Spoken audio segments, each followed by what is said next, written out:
YouTube fam, we made it to another one. So glad to have you here for another live stream of Talk with Frank Gooden. Of course, I'm Frank Gooden, and I see here we have just a couple here right at the beginning in the chat. Let me go ahead and give a quick shout. Let's see here. Before the billions, salute to the chat. Always glad to have you here before the billions. We definitely got a good one for us now for this one because it's funny, we stumbled on this particular topic unintentionally in my last stream when we were over here on my side, and it made me kind of want to jump in. So really, really good to have you. I think you were here for that last one, so it's going to be good to have you to see what you have to say on this one, Before the Billions. And also Before the Billions, guys, look him up. He has an outstanding YouTube channel. He goes deep into if you jump up, we're gonna let you talk about it actually, but into some in fact, you can say a little bit here because I don't even want to get it wrong for you. Before the Billions. Let's see. Remnant Nation TV, salute filmmaker. I need to audition in a project of yours and possibly discuss licensing some content on my new Black-owned network. Okay, always. What he's talking about, real quick, before we dive in, is my project, Life or Death. I created another YouTube channel, Life or Death, just for this. It's going to be a live graphic novel experience. And, I'll probably, when you watch the videos, if you go over to my other channel, Life or Death, and you look at them, you'll see that I explain it a little bit. It's a really, really interesting project. The story is outstanding, and I know it's going to hit. And I'm looking forward to jumping in because this is the first time that anybody has executed a live graphic novel on YouTube the way that I'm going to do it. So that's what he's talking about. I have auditions for that. If you know anybody who can act or wants to act, especially in the realm of voice acting, you don't actually have to be in front of the camera, it's your voice, then definitely audition and let others know. I got a lot of parts. I'll be talking about it. So, let them know that we have auditions this Saturday at 1 p.m. All right, and then we've got attending physician. Glad to have you here. Wanted to come in and say hello. If you guys have objections, then we will definitely invite you on. And I am looking to see whether or not my partner in this thing is ready. She's smiling. I think she is. So let's go ahead and bring her up on the block with Jen. Hey, everybody. This is my super sharp. I call it sharp as a tack, quick with the comeback. Okay, on the block with Jen here for this another episode. We always do it, and when we debate back and forth, we do it the proper way, full of respect, have fun with it, but we let our opinions be known. We let our objections be known. Yes. So, anything you want to say real quick, Jen? Yes, hello everybody. I'm always happy to be here. As you know, I freaking love this show. I know it sounds strange because it's our show, but I freaking love this show. I like being here, and I'm glad that you guys like being here. So welcome, welcome, welcome. Today should be really, really good. We're bringing the objections. Yeah. Okay. All right. So here we go. We're gonna actually dive right in. Okay. And I'm I'll kind of set the stage here. You know, at our last stream on my side, we were talking. We've talked about a number of things, and it led into we were talking about celebrity mobs and the mob mentality and YouTube mobs, Yes. and that kind of led us into a conversation about Kevin Samuels. And a lot of different opinions were expressed about him, and I objected to several. And for me, my thing is I just feel like he's being misunderstood. I felt like a number of things that were said about him, characterizing him, I just felt like were unfair. Mhm. And so I wanted to come back. I felt like it might be a good idea to say, hey, you know what? Let's watch something that he participated in, and let's just kind of look at it together, and let's just react to what we're seeing to see if these criticisms that he's getting are popping up within the material, and if so, are they warranted? Let's just talk about it all together. Let's see. Before we jump in real quick, let me give a shout out to Adrian Nash. Glad you could make it in the chat. Looking forward to any objections. You do your share in the chat. Let's see if you come up as well. I Adrian. haven't seen Adrian come up at all. What is going on, Adrian? You have such great objections. You need to be here. She's come up in the past. She's not shy. I guess it's whenever she feels it, she jumps right in. As long as she's here. Yes, yes. People don't want to come on the panel. So. Absolutely, absolutely. All right. So what I want to do then is what I will say is I have clips. And the first one is the longest clip because I think it sets the stage. It's a 5-minute clip. Okay. All right. So I want to play just the first 5-minute clip to set everything up. What I'm playing is a clip from a fellow YouTube streamer. You'll see her actual name on it, and while that's playing, I'll look it up just in case to make sure I say it just right, because I'm playing her stuff, so I want to give her a shout. And then when we come back, I'll just simply want to respond from what I see, and then kick it right in, go right in and see if there are any objections across the board. Okay. All right, so let me do this. I will go ahead and let's start out with her clip. Here we go. First off, let's start with this. What's your name? My name's Susan. Hi, Susan. How old are you? I'm 30. All right. What you got for me? So I'm 30 and I have 2 kids. So I'm single. I have 2 kids from a previous relationship. So I was kind of trying to rate myself, but I am still very young, active. I have a lot to offer. I make great money. I have good, well-behaved children, and I am in LA dating, and I just find dating in LA so hard. Mm-hmm. So I actually don't have a problem meeting what you call high-profile men, men. Mm-hmm. You just got a problem getting a husband. Yeah, but because you got 2 kids. So it's just the 2 kids thing. No, it's not just. It's not just. It's big. I mean, you're 30 years old and all this career stuff. But how many different fathers? 1. Okay. How come you and he didn't get married? I was so young when I was in that relationship, so I met him when How old is your oldest child? 10. How old is your youngest? 7. So you were 23. That's when I had my daughter, yeah. So my kid's father, he was older than me. But listen to what I'm about to say. You were younger. You were old enough to make babies. Mm-hmm. Yeah. First one at 20, even though I'm not okay with it, I can let it slide. But the second one, man, that's a choice. Why didn't Yeah, you? no, we were in the I was with him for 6 or 7 years. But you weren't his wife, and that's a No. difference. Yeah. So if you let me explain it to you, I'll try. You're Okay. a woman that was with a man for 6 or 7 years, and you gave him the highest honor a woman can give any man on the planet. You gave him children. Right. You gave him not only one, you gave him two. And yet you did not require him to even bestow the title of a wife upon you.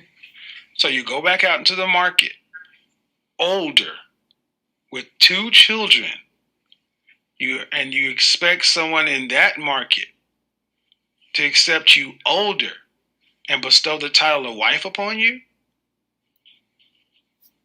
Right. That's how men look at it. Right, wrong, or indifferent. And then being in LA, one of the most competitive markets for women in the world. Competition is stiff out there. I'll be there in a couple of weeks. Beautiful woman I on every wouldn't corner. say so I do meet great men. I don't think it's hard finding the man to Okay, man. be committed to. Oh, no. See, this is how we judge over here. We don't judge by dealing with, dating. We judge in weddings. Mm-hmm. That's the only thing that counts. If you're not married, you're losing. See, that makes it real clear because you've had everything up to that point anyway, right? I've been engaged. Right. I don't count those either because women, especially a lot of black women, have been engaged for a long time, 3, 4, 5 engagements. See, when you make it real clear, there's a high value man or whatever term you're using. Has any one of them married you? No. And the answer is no. And that's why I say the dating market is difficult because you're not an unattractive woman. Sure, a guy will take you out for a nice date. You really want to know what we think? How tall are you? I'm 5'6". I weigh 115 pounds. Yes. Oh yeah, I'll take you out. Oh hell yeah, I would take you out. So I don't have a problem finding men taking Of course me out. not. I would. But the thing is, what are you finding them for though? I think that's a big thing that definitely needs to be addressed and needs to be talked about.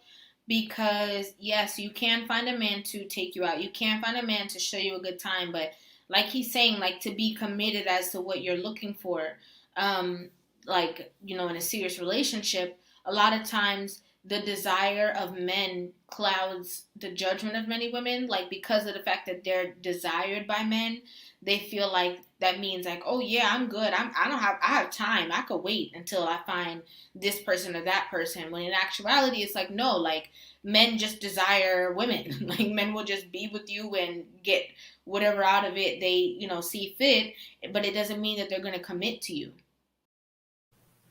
All right.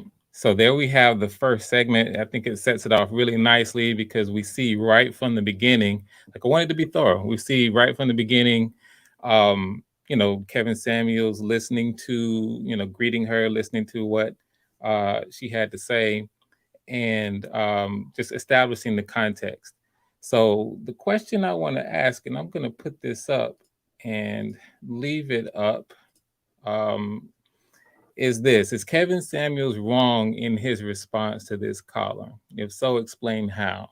And so for what I'm hoping is that we will break down and just go through. Let's nitpick if it's there. Everything that we think is wrong with his response. Because we have Kevin Samuels has his detractors. He has all these people saying, all these things. The only reason why we have my esteemed debate partner saying the only reason why he blew up is because he, what was it? I want to get the word. I don't want to misquote you. Only reason he blew up is because he was degrading a woman. So here we have an example I just pulled. I was able to get of him back and forth, and then. What's interesting is that we see someone else. This is River TV. I shared her link in our chat. Her response, watching this and what she has to say. And so for me, I'll be really quick about it. The only thing I think I see wrong here is he is doing this little, he's got this little slap sound effect that he uses. And who knows, it's probably got a lot of reasons why he's done it. And he's done this. I've seen him do this in all kinds of his previous ones, not just with the ladies, but with the guys. But I personally think that is wrong. Like, he can do it, it's his channel and it's his prerogative, but I think it's disrespectful. And so when he uses that little slap sound effect, at times when she's just explaining what's going on, I think that's disrespectful. So that kind of, leads, that kind of gives a certain impression. But it's something that he's willing to live with. It's something that he does. I don't think he was wrong in his assessment. He made several, but one of the main ones, and I think it's important, is that, this particular caller, and by extension, a lot of ladies in her situation where she has a couple kids, they go out onto the dating market and they for whatever reasons, and they try to approach it as if having the two children does not affect, what the market value, their market value in this dating market. And, we heard, I don't have to repeat the stuff that he said. I basically don't find any fault in any of his response up to this point. Substantive response. It's just the little slapping thing was like a little over the top for me. So what are your objections, Jen? Okay, so you know how I feel about Kevin Samuels. I will reiterate, I think that his brand is disrespect. So saying that, Kevin Samuels is disrespectful is kind of like saying, why does, Ronald McDonald sell burgers? It's their brand, right? Burgers are McDonald's brand. Disrespect is Kevin Samuels' brand. That is what makes him entertaining. If he was cordial and civil and diplomatic, we all know, let's not play dumb, that he wouldn't have 1 million followers. It works for, it worked for American Idol. What's the guy's name? Simon, right? He was very disrespectful to the artist, and that made him a superstar. People wanted to tune in for the disrespect.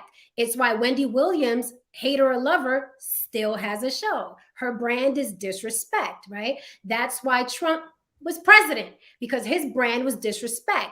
And people, although they claim they don't like disrespect, they find it extremely entertaining, because 9 times out of 10, these people are quote unquote speaking for the masses that wouldn't dare say it themselves. So saying he's disrespectful doesn't, it's like, okay, that's his brand. He's supposed to be disrespectful. Would you care what he has to say if he was really nice to this woman? If he was offering her therapy or healing, you wouldn't tune in. He has 1 million followers because his brand is disrespect. So I'd like to, my objections are looking at it in its entirety, not the actor, because I feel like Kevin Samuels is the actor, but its entirety, why he's so popular, why women call in and get advice from this man who's not qualified to treat people psychologically or mentally. Why is that happening? So that, I don't know if it's an objection. I agree. Yeah, he's disrespectful, but that's his brand. So I'll wait for your next question. Okay, well, let's engage a little bit. And to the chat, if you hear something that you find that you want to object to, write it down, get ready, because I'm going to drop the link and we're going to jump in. All right, so my question here is, what's wrong with his response to the caller? I say that the slap sound is disrespectful. You come back with his whole everything is disrespectful. Yeah, that's his brand. Like when he does that. What about what he said though? So you're saying let's not listen to what he's saying here, because with the slapping sound, you just can't get past that. No, it's not that I can't get past it. It's like somebody telling me that Nicki Minaj was twerking on stage. I'm black and white. What's going on? why is it going on? I cannot say that Kevin Samuels is disrespectful because that is his brand. So it's not, it's like he's supposed to be disrespectful. Now, would I let someone talk to me like that? Someone that's going to do a slap, online while no, I'm not going to engage, but it's his brand. And that's what the women are calling in for. It's entertainment, right? Of course I can say, hey, that's pretty disrespectful, but she's calling in to be part of the show and part of the circus. So I can't defend her. She knows what she's getting. People know what they're getting when they're tuning in to Kevin Samuels. And I know you want me to break down like, hey, what's wrong about he said? Everything he says is wrong in my opinion. Because so that was everything he just said was wrong. Everything he says is wrong in my opinion because he is performing. He's performing. So you can perform and speak the truth about a situation, and it's a performance, but it's also the truth.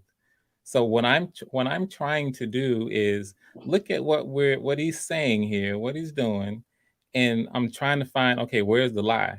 Where's the lie? Okay, he gave the slapping sound. That's a great point. You said the truth, right? Yeah.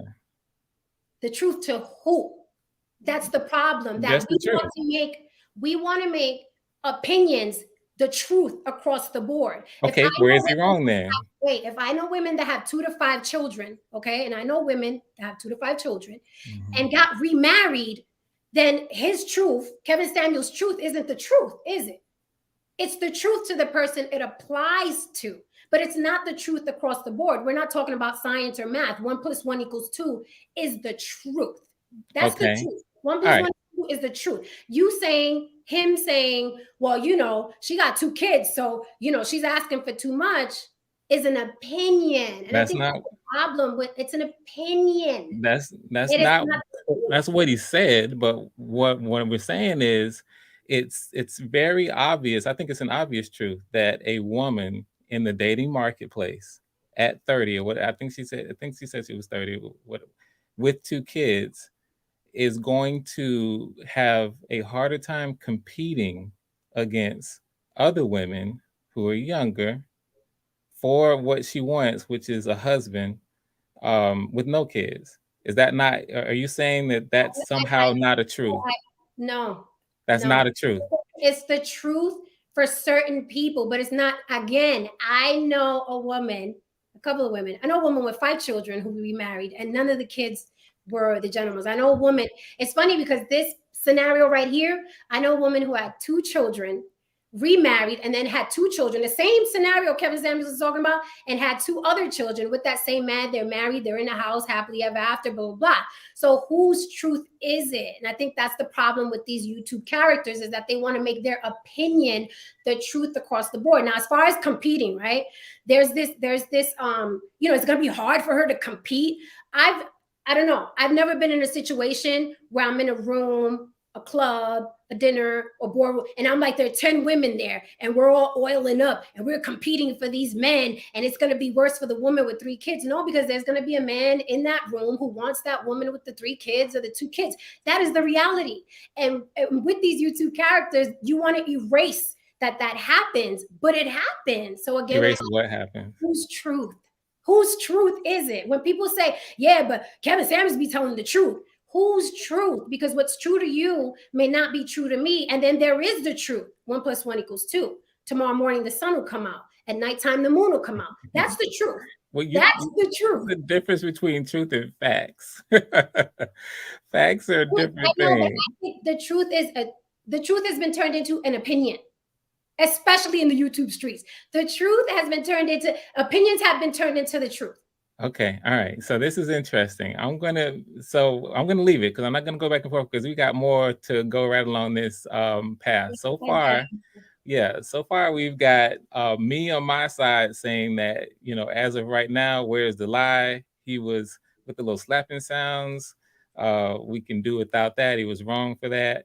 But from my perspective, he's being, really, really clear and upfront about the situation, like the reality of the situation. And Jen is like, listen, whatever. That's not everybody's truth.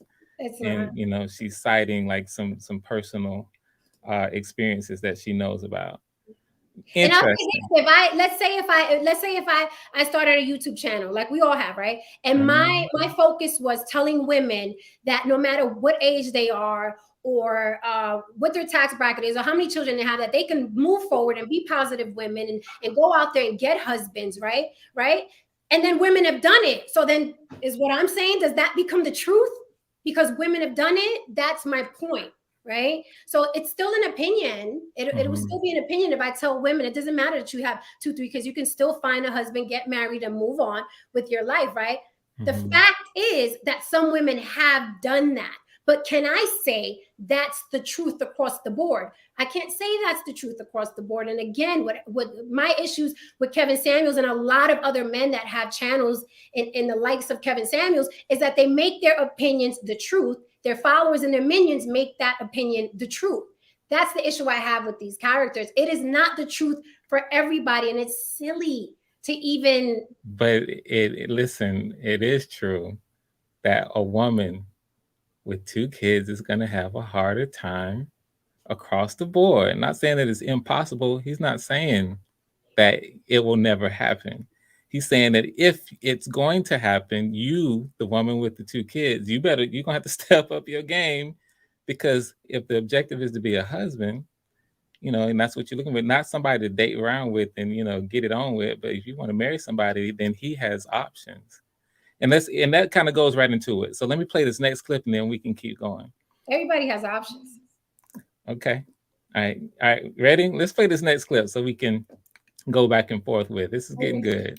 Yeah, I would take you out, get you a nice steak and some lobster. We'd have a good old time, and I would blow your back out, but I wouldn't marry you. Not the back out. See, what I think I really have an issue is like finding men that don't want like the superficial. Like I feel like the type of guys, like they just want a woman that like looks good on their arm. Like yes. So, like, when you say... Hold on, listen, let me stop right there. Yes, that's what we want, because that's who we are. And you want a man... that's the problem I have with dating. But listen. Listen. You want men not to be men.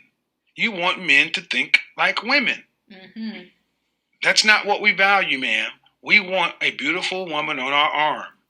Yeah, that's the problem. Well... No, you're the problem. I'm the problem. Yes, you're the problem, because I'm telling you what men want. Right. You've experienced what men want, and you've got a problem with it. That's your problem. We're not going to change. You're either going to get on board with it, or you will die alone.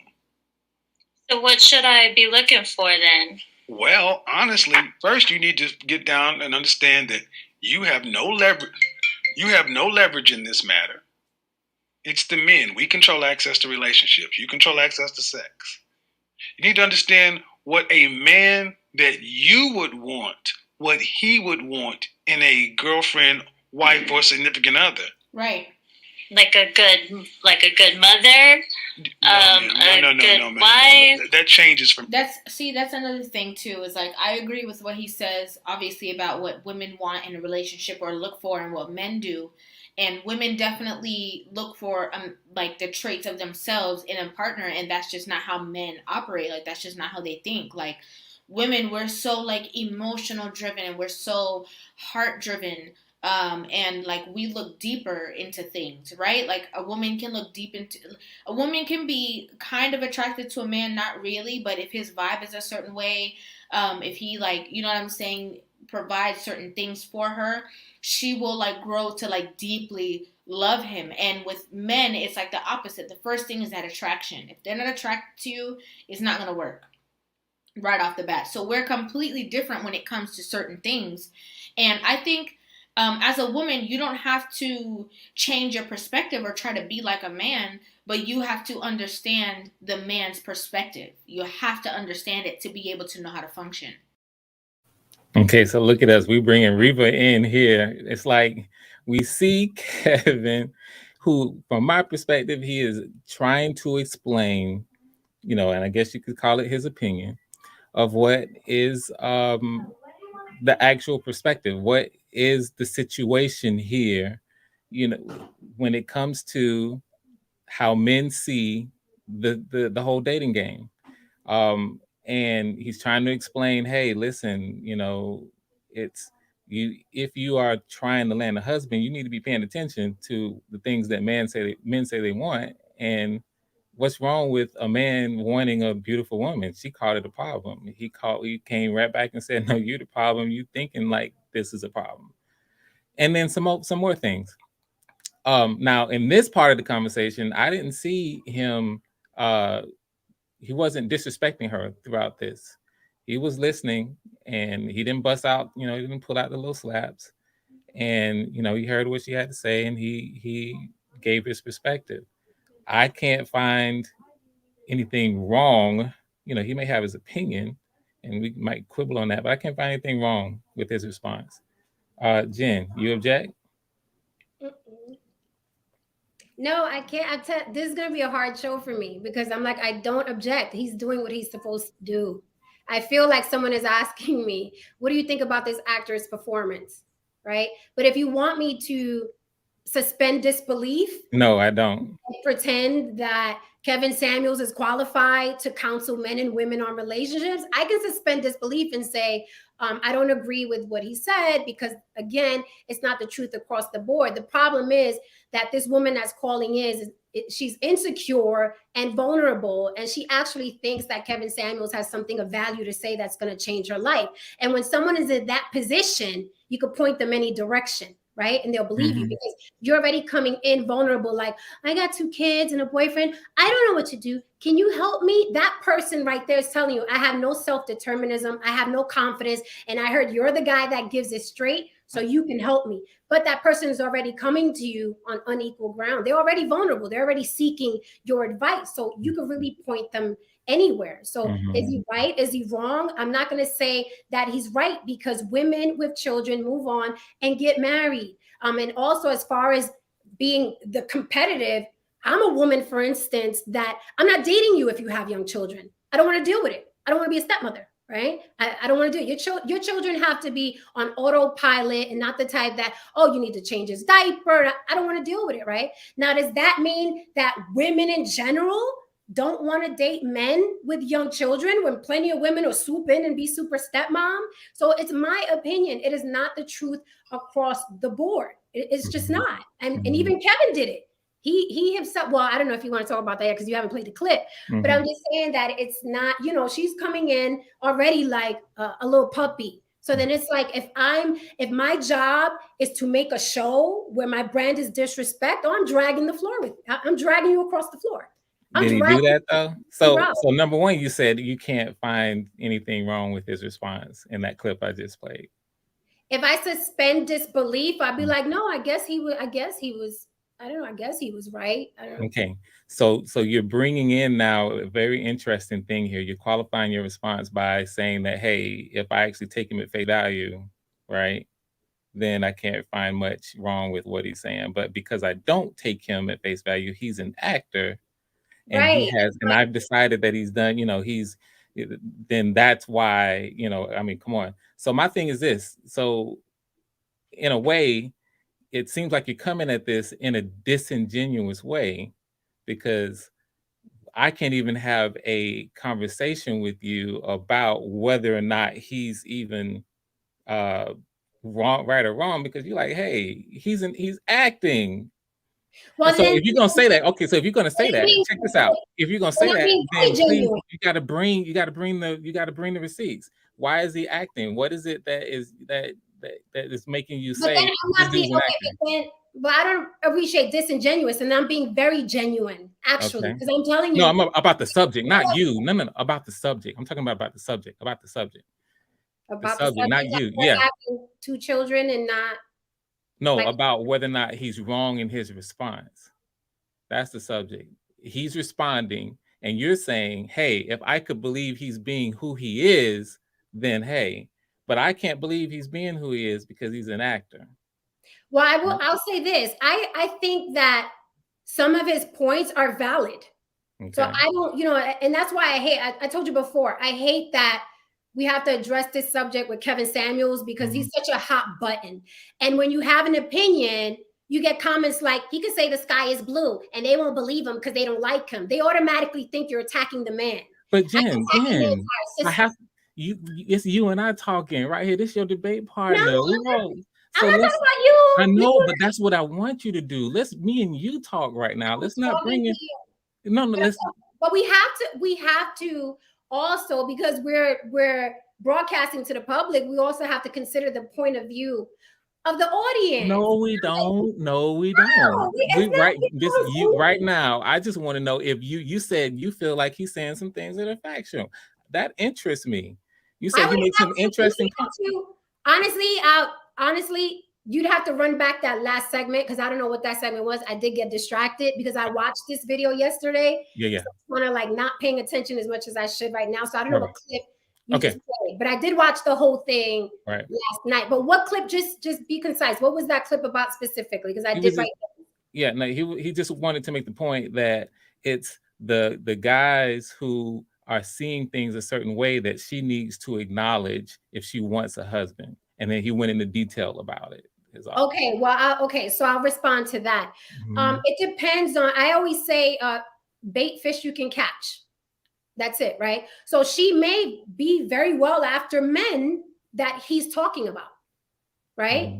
So bait fish you can catch, like read the room, right? Like me, for instance, no man can come and tell me, hey, I have 2 toddlers at home and I'm not interested, right? So she's not going to know, right? Now that man could be attracted to me and want to date me. It doesn't matter what he wants because I don't want him.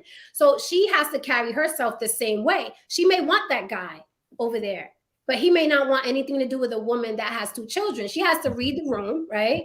Right. Well, bait fish you can catch. Not everybody's going to want you, but trust me, there are a lot of men out here who've married women with children. It happens in my circle a lot, where I've even taken it back and I'm like, well, he married such, I don't want to say name, but he married such and such. Doesn't she have 3 kids?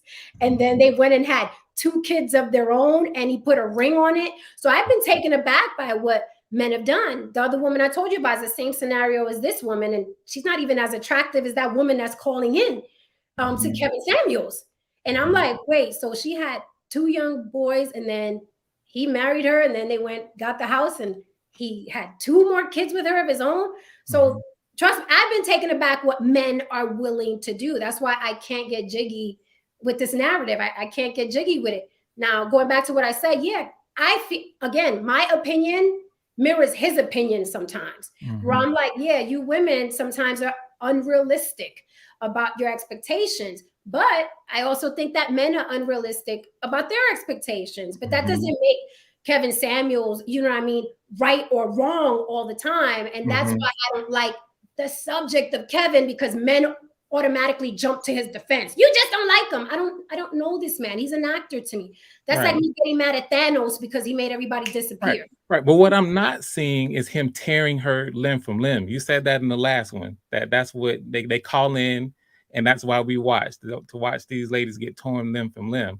I don't see that. What I see is him talking back and forth with somebody and giving his opinion, and his opinion is making sense to a lot of people, and that's why they're tuning in. And that's I'm going to play this next one, but that's what he's doing. He's telling it from his perspective, and for us just to keep the conversation going, because I know we're going to get some people coming in. I know they're ready to call in and object. Let me just play this next one. It's right on the heels of it. What I did is I didn't clip all over. I'm just really going in sequential order for the first 2 or 3 to give us to set the stage for it, and then we can go back and forth with it. So that's cool. I want to respond to that before you jump into the next clip. When people say a lot of people are agreeing with him, that means squat. A lot of people are dumb. People are sheep by nature. A lot of people agreed with Trump and stormed the Capitol. Okay, a lot of people bought the Vanilla Ice album. Like masses do not mean that someone is right. Okay, real quick, Jen. This is what means someone is wrong. Right, I feel you. Okay, and this is what I would hope to want to do. When we talk about Kevin Samuels, and you heard me talk about this before, let's keep it on Kevin Samuels. You talked about now you're trying to direct my dialogue, and I can't do that. I'm not, but what I'm saying is Right. But the subject here is Kevin Samuels being wrong in his response to this caller. Yeah, but you just brought up his audience. You didn't keep on Kevin Samuels. You said a lot of people are agreeing with him. So that's why I made the comparison. A lot of people agree with Trump. So if you want to talk about Kevin, we can talk about Kevin. I'm trying. Okay, the reason why I did that is because I'm trying to explain why he's got 1.2 million followers on YouTube, and part of why he's, is as popular as he is. But okay, if we can go fair play. You want to do that? All right. Let's just popular. That word, boy, popular. Okay, all right. So let's do the next clip real quick. This is one that actually leads us into a little bit of the psyche. Okay, I'm gonna listen to this one. Okay. Every man, that changes from man to man. Where's your father? Oh, I didn't grow up with a mother or a father. All right. Wow. So, due respect, you don't seem to get that men judge the way we judge. And yes, like I said, you have no problem getting men to pay you attention. Mm-hmm. You've got no problem attracting men. But getting a man to take you seriously, and would you like to be married? I would. Okay, and that's a problem because you're asking a man to become a stepfather. You're asking, let's say you're asking me to come in and take care of one man's child, a man's two children. Mm-hmm. Uh-huh. I didn't create those. It's all downside. I've been a stepfather. It's a horrible deal. What about the men that have children of their own? They want a stepmother. Well, again, you still act as like though most men at this age. Okay, listen. I'll answer it. See, you're still speaking as if you have leverage in this thing, and I'm trying to level set you. Even if I have children, I got more options than you. It's true. I can go find a woman with no kids because I can afford both of you. If I can afford to take care of you and your kids, I can afford to take care of her and no kids. Yeah. Why would I pick you and your kids when I know your kids are not going to? I'm not their father. They'll never look at me as their father. I got all the responsibility and none of the upside of being a biological father. Can I discipline those children like they were my own? They don't need discipline. They're very I see. That's your problem. There you go, right there. She said they don't really need discipline. Don't. Okay, this is why. If you are in freaking sane, if you don't think children need discipline. All children need discipline. Even if the kids are good, they still need discipline. They need discipline, especially in the society that is, right now. Like, they definitely are going to need discipline. It doesn't mean certain ways of discipline. It doesn't mean that you have to spank every single kid or anything like that, but kids definitely need structure and discipline. And I do agree with what he says about stepfathers, but I think it's different, like, as if the child never had a father in their life, it's a little bit different. I have a stepfather. I see him as my father. I never knew any other father, right? So that's who I see as my father. I never had any other example ever of, like, my real father. So I think that the situation varies, but it is true that, like, when he did come around, it was an adjustment. He did have to go through a lot because of the fact that we were not used to having a second authority in our home. So I completely do agree with that. It's not easy. And yes, as a man, you do have more options because you can, like he says, you can get a woman that has no children. You can get a woman that does have children who's going to help you with your children if you want to. You know what I'm saying? More women, I feel like, are more willing to be in a situation with a man who does have children rather than the opposing side. And that's just how it is. So I have just 2 points. I'm going to throw it right to you. Like, number one, I don't see him tearing this caller limb from limb, Jen. That's what you said people do.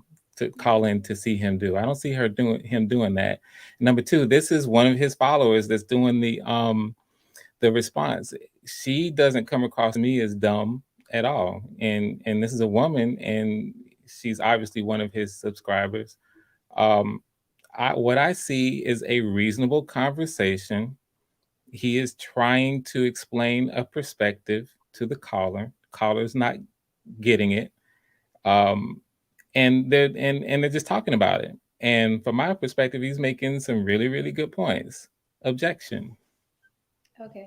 So again, I think you can correct me if I'm wrong, but I think you're one of those people that think because someone's popular or has a big following, it means they're of value, right? Like Cardi B That's has. wrong. Yeah, I don't think that. Just so Okay, you know, the you value keep, is not connected to the. you keep validating him by saying, but look at all his followers. And look, even this follower is defending him, which is what followers do. No, I was responding. You said his followers were defend dumb. You were And saying this, and I don't think she's the dumb. majority are what I would call dumb. When I look at Trump supporters, and there've been I'm not jokes talking about Trump. if I went into an audience the same way they go into Trump's audience and ask these men and women who follow Kevin Samuels questions, it would be similar to the Trump audience. Okay. Now, every now and then, yeah, you'll find an intellectual or someone who's, and I don't know that girl's intellect. She just sounds like she's discussing what she saw. Like, I didn't see anything that blew my hair back, and I was like, wow, she's intelligent. Just like, logical thought. Look how deep she's getting into this. She's just a follower, a fan, right? Who's co-signing the person that she's admiring. So again, that doesn't qualify him as a person of value. He has a character online. He amassed 1 million followers because he berates Black women and tears people apart. Now, I like how you're saying, wait a minute. I like how you're saying, oh, look, he's not doing it to her, Jen. And you said he tears people apart. You are showing clips of a video where he's very, very subdued. Nice play. He's very, very subdued. But the Kevin Samuel clips I've seen that go viral, this one is never going viral because it's not very entertaining. You got a vulnerable woman, didn't have no parents, got 2 kids, doesn't know what to do with her life. So he's subdued here, right? But this is not going viral. The ones that go viral are the ones where Kevin Samuels is tearing people limb from limb and telling them that they ain't jack shit, basically. This one's not going viral, but I like that you use this one because it strengthens your point. Like, look, he's kind of a nice guy. I can do that. I can find a video of Trump where he's being really nice to a kid. Trump. Okay, Jen. I see videos where he's picking up kids, kissing them. Hey, so just bring it. Show you that video and say, look, he's a freaking humanitarian. Hey, then let's do it. Bring it. Just pick a video that you think is more representative of Kevin Samuels. We can do it over here on my channel. If you don't want to bring that over to your channel, it's all good. By the way, let's just point this out for everybody. Objections is both on my channel as well as on the block with Jen. And so if you like what's happening over here, the debate, the fire, the passion, it's the same over on Jen's channel. Make sure that the next one we head over to Jen's channel. Make sure you subscribe to that and keep it going. So yeah, that's my challenge to Jen right now. Okay, I'm picking the one where it's not doing it and it's strengthening my point. He must have had a bellyache or he was tired. It must have been late at night because those aren't the clips I see go viral. Jen, okay. Let me pull something up here for you. This is what I think that you are doing here. I'm gonna pause this right here. Have you seen this before? I'm thinking that you have. And let me pull this question off. When we have debates or even, discussions, there's a hierarchy when it comes to handling the point, the subject. And what I see you doing, I'll read from the bottom up. I'm going to pull this off so that we can see it. One of the first things, the bottom level of responding to debates when it comes to the actual point, is this sounds something like name calling when you do the name calling. And then the very next step up are the ad hominem attacks. And then you go up and it talks about how you can go into responding to the person's tone. All of these things at the bottom levels don't address the central point. And it's in the highest form of debate and discussion is when you actually have the person addressing and explicitly refuting the central point with facts. And then there's some other things directly under it that are actually pretty good too. Jen, every time I hear you call him an actor or some of the other things that you've called him and you compare him to others, every time I hear you, refer to his followers as dumb or sheep, I'm seeing you living down here in the bottom and the name calling and the ad hominem attacks and not responding to the actual points, the things that he's talking about. And so my thing is when you do that, to me, I win the point. I win. I mean, chat, this is what's happening. I don't know if we can ask the chat. I'm winning the point every time she does not talk about the specific subject matter here. I feel like he's not doing these things and we don't see proof of it. Jen comes back with, hey, you picked the wrong one. This is who he is, and these are who our followers, his followers are, but hey, we don't see it. What you got, Jen? But the reason why your little chart is hilarious is because it's literally Kevin Samuels' MO. Like, it's literally his MO, but you're saying that I'm doing it. And again, you're saying we don't see Kevin acting like that. We don't see him acting like that in the very convenient clip that you chose. Mhm. I have a feeling that you had a hard time scrolling through his page to find him being that subdued. That is not why he is popular. That is not why Kevin Samuels is not popular, for his diplomacy and his civility and his tone. Kevin Samuels is popular because he is a blunt, brute asshole. Why do you want to? You're on the bottom, Jen. You're on the bottom. That point, like, if we're gonna keep it real, right? Jen, you're on the bottom. No, we're you gonna just called him names. You know why we're at the bottom? Because the subject is the bottom. Okay, no, we're not talking about. Wait a minute. I'm at the bottom, and here's something I don't like. You bring me garbage, right? And then you want me it's garbage. No, I don't think it is garbage. For any intellectual, you can look at Kevin Samuels and say, this is one hell of a show. It's very entertaining, and I get why people like him. It is why masses of people like Simon. It is why masses of people like Wendy Williams. It is why masses of people like Trump. It is an act. It is an act that I'm going to say whatever's on my mind, whether you like or not. Bill Maher is also the same way. George Carlin was the same way. This is a gimmick and an act, and it's a very, very good one. I hear you. Rose Cardi B to where are the receipts? Cardi B. Listen, I hear you. Where are the receipts? That's what you think. You can't tell me I'm at the bottom when you're bringing me the bottom. Well, that's your opinion, right? But where are the receipts? See, so what I've done here with this is brought up Kevin Samuels in action live for us to discuss his points and discuss everything. And for me, these are the receipts that he is coming to the conversations respectfully, or at least with the intention of having a conversation, right? He's not tearing her limb from limb. These are my receipts. You respond by saying, no, this ain't the real Kevin Samuels. This is who he really is. You're bringing me garbage, but you're not substantiating your claims. Instead, I could easily bring up the average at best. I don't follow Kevin Let's Samuels. do that. Let's do it next. I'm not going to. Here's the thing. I'm entertaining this for the sake of objections, but I will not spend an hour of my day searching Kevin Samuels' videos. So when he's berating women and berating men, I can't do it. I won't do it. You just pick one. You say he normally does it. Just pick one. Because it's too easy for you to see. Anybody in the chat, go surf Kevin Samuels' page. I promise you, hit the first video, right? Mm-hmm. You even said earlier, he's being disrespectful to this woman. Like, in your own hit the little slap button. Trying to make it in your own receipt where you're trying to humanize him. He's being disrespectful. He hit the slap button. Come on. I feel bad that you're choosing this guy to defend, because not only does he not need defense because this is his gimmick, but you can't defend him. It's like the joke that we used to say, I love gangster rap, but I can't defend it out in public because it's really bad. That's like Kevin Samuels. Like, people love Kevin Samuels, but you can't defend him. You can't defend Kevin Samuels.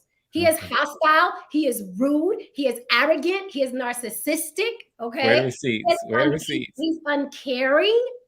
He's uncaring. You had the receipt. You just played it.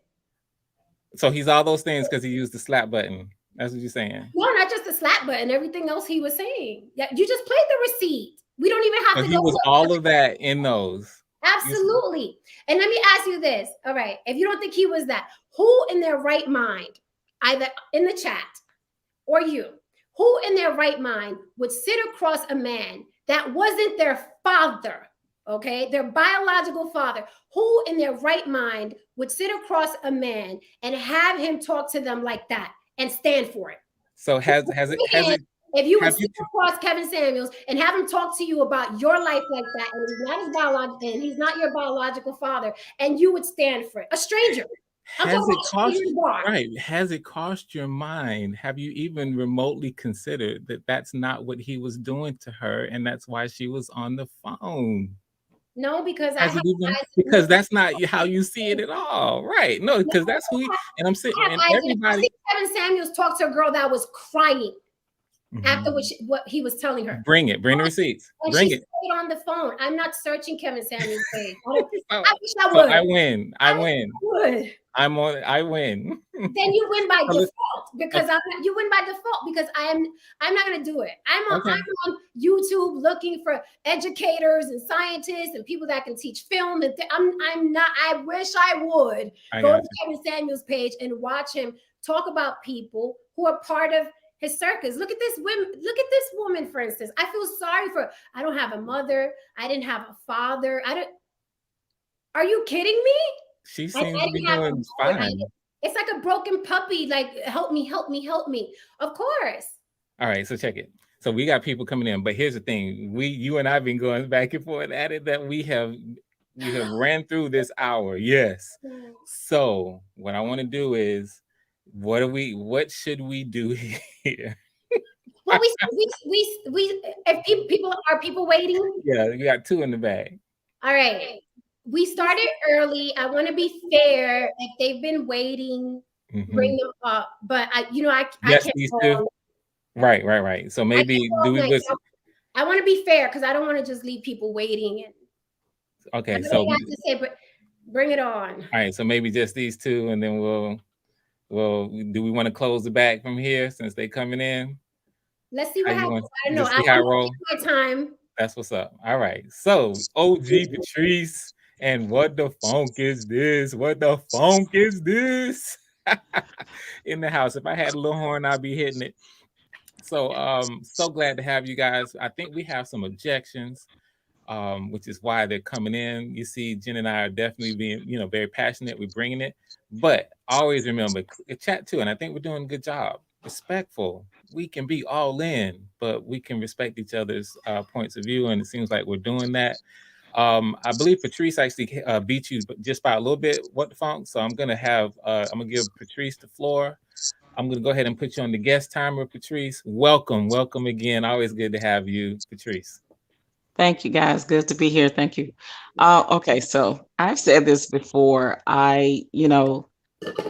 Kevin Samuels, and I have nothing against Kevin Samuels, right? Like, I only watched like that average at best and like 5 or 10 minutes of a couple of his stuff. So, but I am not a fan of his. I have nothing against him. I don't know him, nothing personal.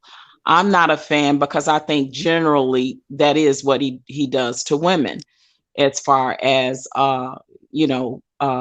how his tone and it's some of the things that he say. Now, if I, as a woman, wanted to really get to the root of my problems and my issues, I'll go see a licensed professional therapist for that.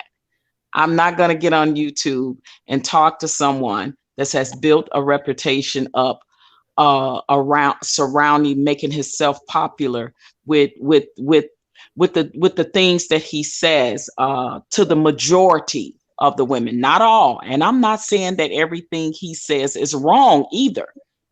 I think it's the way your delivery, the way you say things, the way you talk to people and all of that. So my stance with the whole Kevin Samuel thing is that it's like a religion. It's like a religion. It's true. It's some truth to all of it.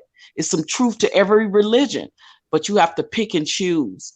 So it's like chewing the meat, throwing away the bones. If you're smart and you're a logical person, you will get what you can get out of what he says that is right, what is true, what is real, what is facts, and the rest of it you will leave alone because he is not a licensed counselor. He is not a licensed therapist or professional. I would never go to his platform for advice.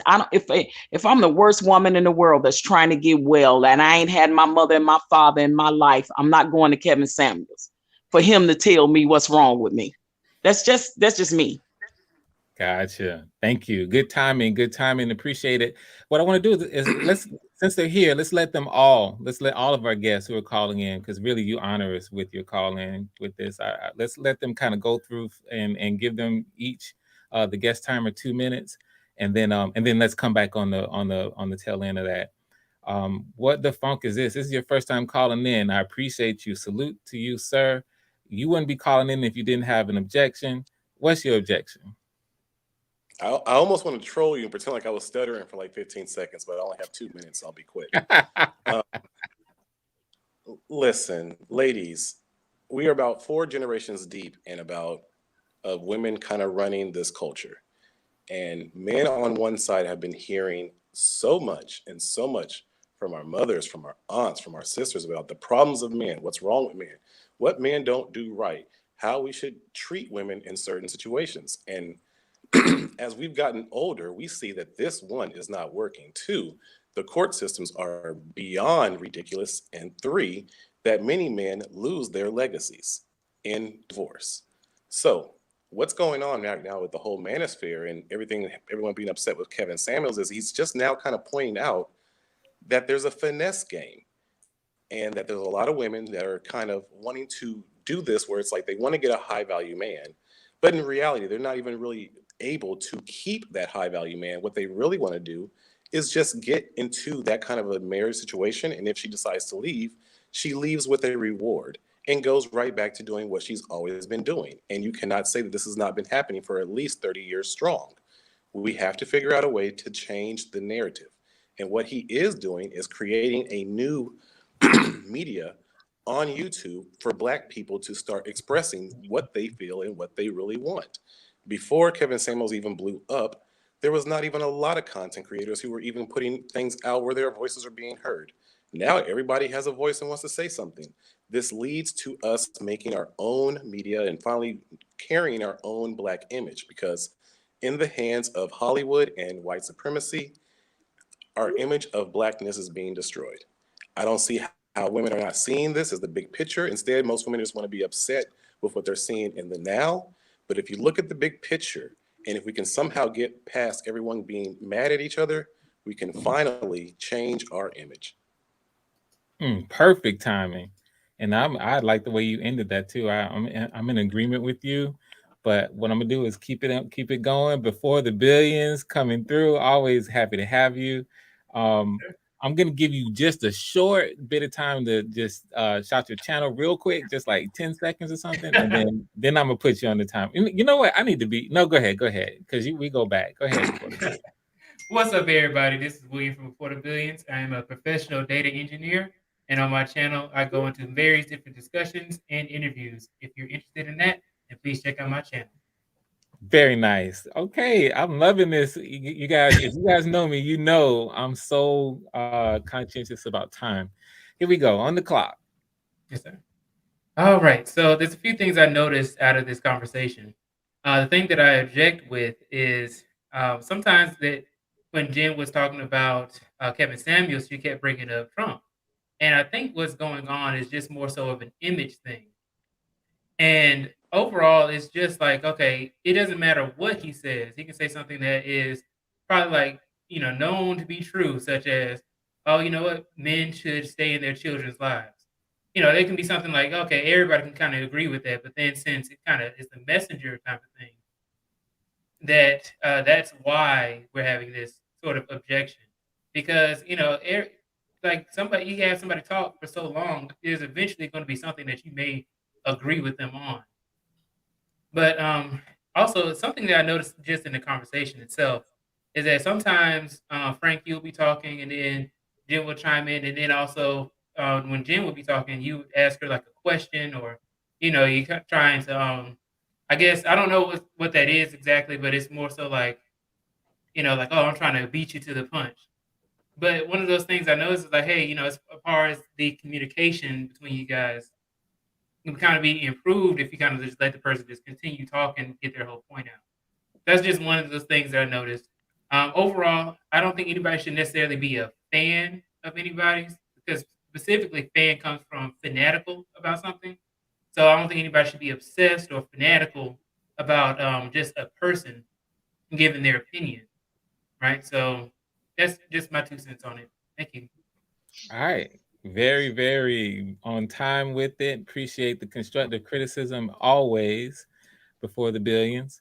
And now we get to move on to, as I like to call him, Vaughn the Great. Fine.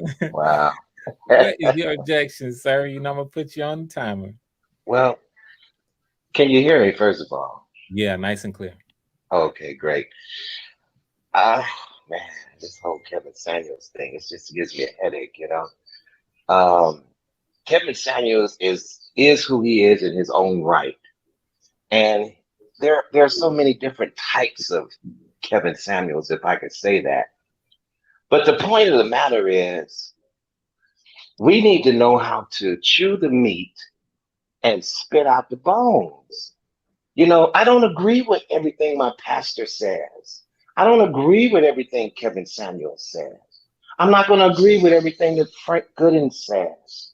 You know what I'm saying? Mm-hmm. But at the same time, I need to get those good nuggets from Frank Gooden, and I need to get the good nuggets I can get from Kevin Samuels, and I need to get the good nuggets that I can get from Jen. But because we have developed this trigger, you know, there are words that become triggers to us. Words like simp. That's a big trigger for me. Sometimes I may not be able to hear what you're saying if you refer to me as a simp. But I may miss something that you're saying until I become more mature to get over whatever my trigger words are. And we miss a lot of good points because, you know, when we can't get past these trigger words, and it diffuses everything the person is saying to us. Now, I'm not sure what the whole conversation was about that Kevin Samuels said or what he didn't say, because I didn't get to see the video, but I can just about imagine because I've listened to him on occasions. And I will say that some of his tactics I don't agree with. I mean, it's just my opinion, man. You know, and some things I can gather what he's saying, you know. Mm-hmm. That's pretty much it. You know, it's more to it, but if I have time, you're spending the time. That's what's up. All good, because we're in overtime now, so I really want to respect everyone's time at this point. So, yeah, I want to go ahead and I'm sure Jen has been jotting down some things, and we've had a lot of really, really valuable feedback here at this point. So I want to go ahead and throw it to Jen for any objections. Yeah, I want to respect everyone. That's why I was writing notes, because I want to object or address you, and I don't want to be like, what did he say? What did she say? Excuse me.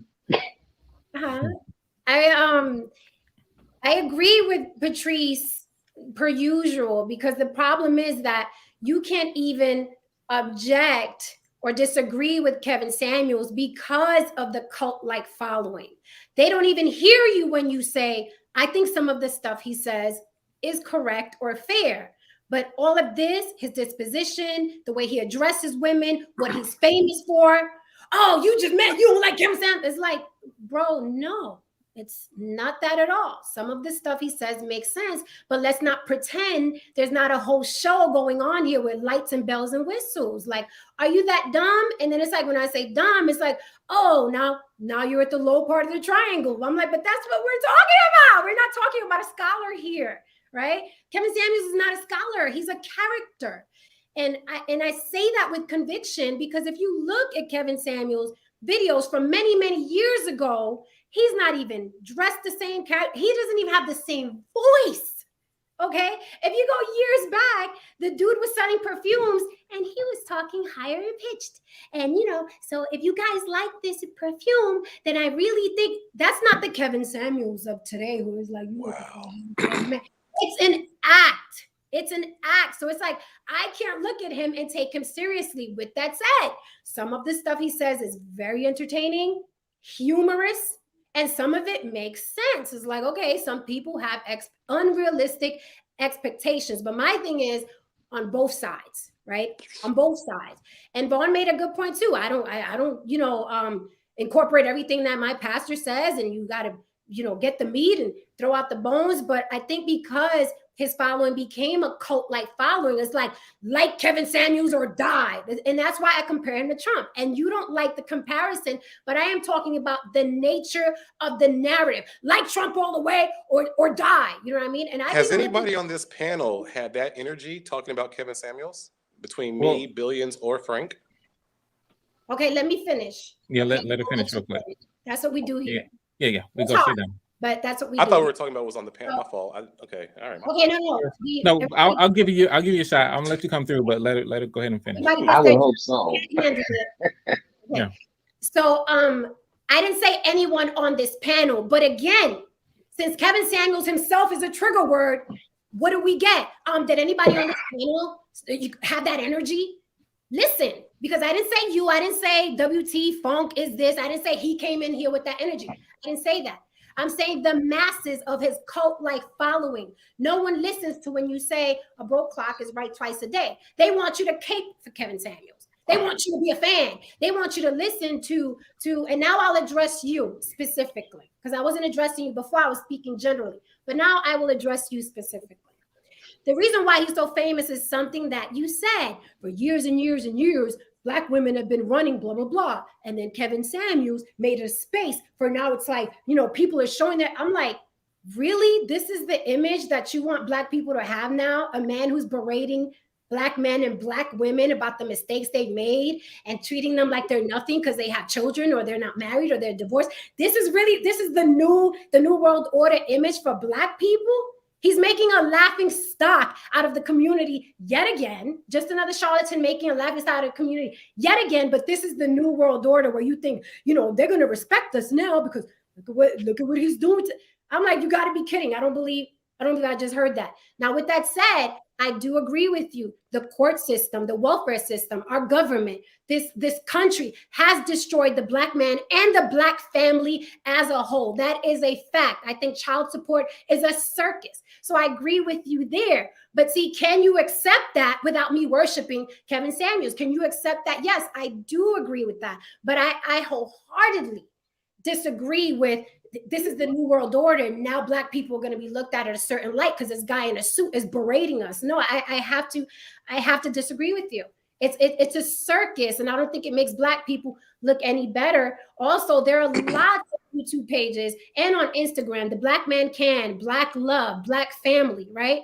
Where these people are online talking about repairing the Black family, caring for the Black woman, caring for the Black man, okay? They're all over the place. But the famous ones, the ones that aren't popular, they're not going to get a million followers because they're not entertaining. They're not entertaining. And whether we like to admit it or not, we like conflict. We like people validating us. If I was a Black man in America and I felt like I was treated unfairly by my mother telling me what to do, by my grandmother, by my sisters, and now Kevin Samuels is saying, you ain't got to take that shit. This is a whole gimmick. They've been finessing you all this time. He becomes a god to me. Which is why I agree with Patrice. It does become like a religion because now someone is speaking to your innermost hurt feelings, and that can become dangerous. And that's why I say nobody listens when you say, yeah, Kevin Samuels is entertaining. Yeah, he is right sometimes, but it's still a gimmick and it's still a circus. Don't get lost in it. So that's my only point. I like talking about the disease, not the symptoms. I think Kevin Samuels is a symptom of the disease. He knows Black people are hurting. So he's like, let me make some money off this because I don't give a damn. I'm sitting here safe in front of my laptop. I don't care if they kill each other on Instagram arguing about me for 3 hours. I'm getting my cash apps. I don't give a damn. And that's usually what happens with these leaders. And that's why I'm sorry. You don't like it, but I compare him to Trump. When they stormed the Capitol and people actually died, where was Trump? He's like, I don't care. I got a hooker coming at 3 o'clock. Y'all can argue about me all day. I'm talking about the condition. That's what I'm talking about, the entire condition. Like Vaughn said, there are hundreds of Kevin Samuels online now. There are hundreds of them now because they know the formula is, let me tell Black women they don't mean a damn thing. And all the Black men that have felt hurt for years are going to be my fans and they're going to hit my cash app. So I'm talking about the entire condition. Kevin Samuels is one of many. He's just the guy in the suit, so he looks different. But Tommy Sotomayor was doing the same thing. It's just he's a bad look. Had Tommy Sotomayor did the makeover that Kevin Samuels did, because Kevin Samuels was a bad look. He was pretty busted. But he was like, let me get the shape up and do the beard and put on the suit and tie and drop my voice down and why are you calling here if you didn't want my advice? And then he becomes attractive. So kudos to him. I give him a lot of credit for marketing, but it's still a character that he's playing. So I think people should let us disagree with what he's saying without nailing us to the cross. That's what I don't get. It's strange to me. Okay. All right. So here's what we're gonna do. I'm gonna do a final. I'm gonna give you guys the final so you can do the. We can respond. And We I went really 2 like the hours. contribution. Yeah, and here's I'm gonna promise when we come back and we're gonna do longer shows. It's just a matter of timing. That's all. Y'all waited for us to get to the end and then put us on. That's cold, man. That's cold. Then you want to cut us off. Wow. I like you guys up here. Blame Frank. Hey, I'm trying. Okay, you know what? I'm trying to be the peacekeeper. And this is what I want to do. So because it was kind of a back and forth there with WT Want the Funk, I'm gonna give it to you, and then I'm gonna go to Patrice and back in order that way. But let's do this. Or maybe we'll just see how things go, how things flow. So but first I do want to give everybody an opportunity to kind of chime in.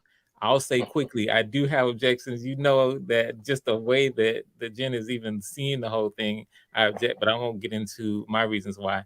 I like to hear what you all are saying. So let's throw it to What the Funk, and then I'll come to Patrice after that. Go ahead, sir. Okay. Heard everything you said, and again, whew. A lot, right? You have me at a loss for Yeah, words. I'm gonna pause it for a second there, so you can That's collect why your you gotta thoughts. take notes here. No. I need no notes. I'm trying to make sure I don't say anything that is taken the wrong way. And I think that you pointed at us being in a cult-like following, which here or there, but I think it's actually more of a cult-like following for women who do not like Kevin Samuels. I feel that you guys have never even watched a full video, or if you have, you're watching it with a vision to be angry.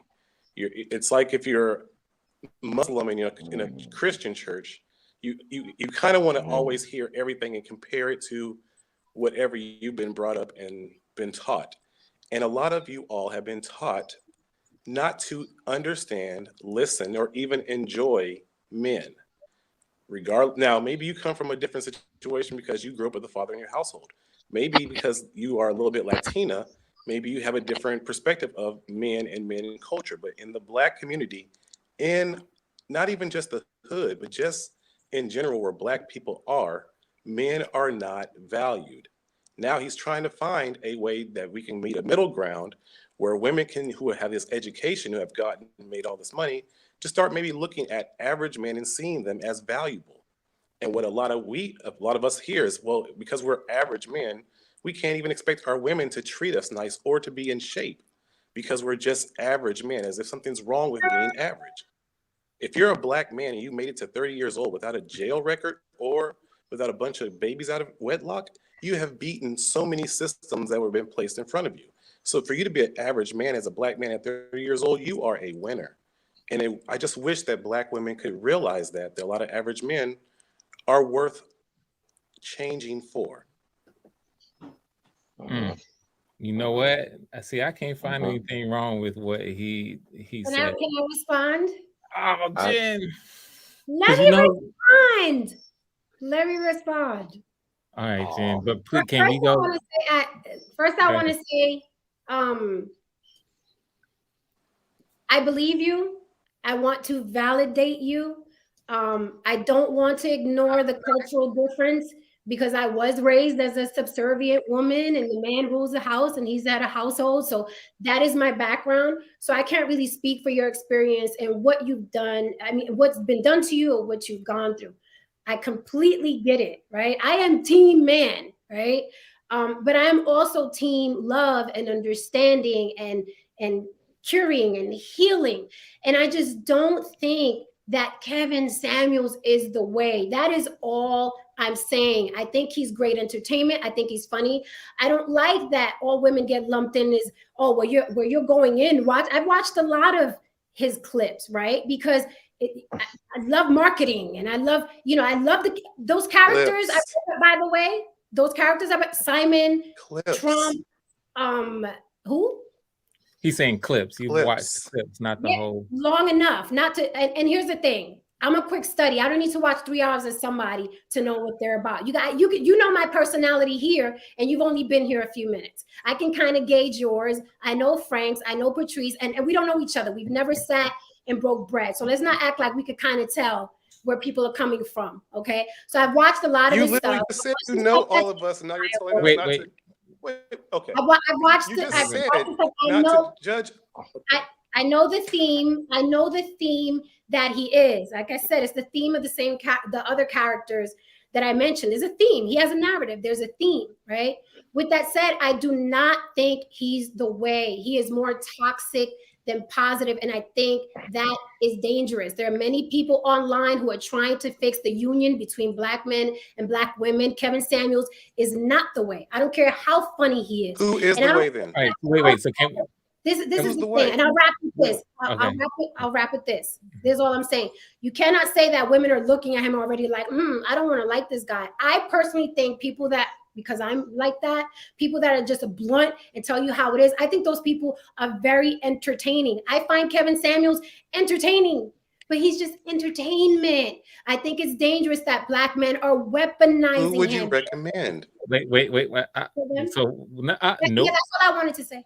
Okay, no, because what the font was about to engage you. So here's what I'm gonna do. I know, just sit on it for a little bit, brother. We got 3 other people who are waiting patiently, and I want to be respectful of everyone's time.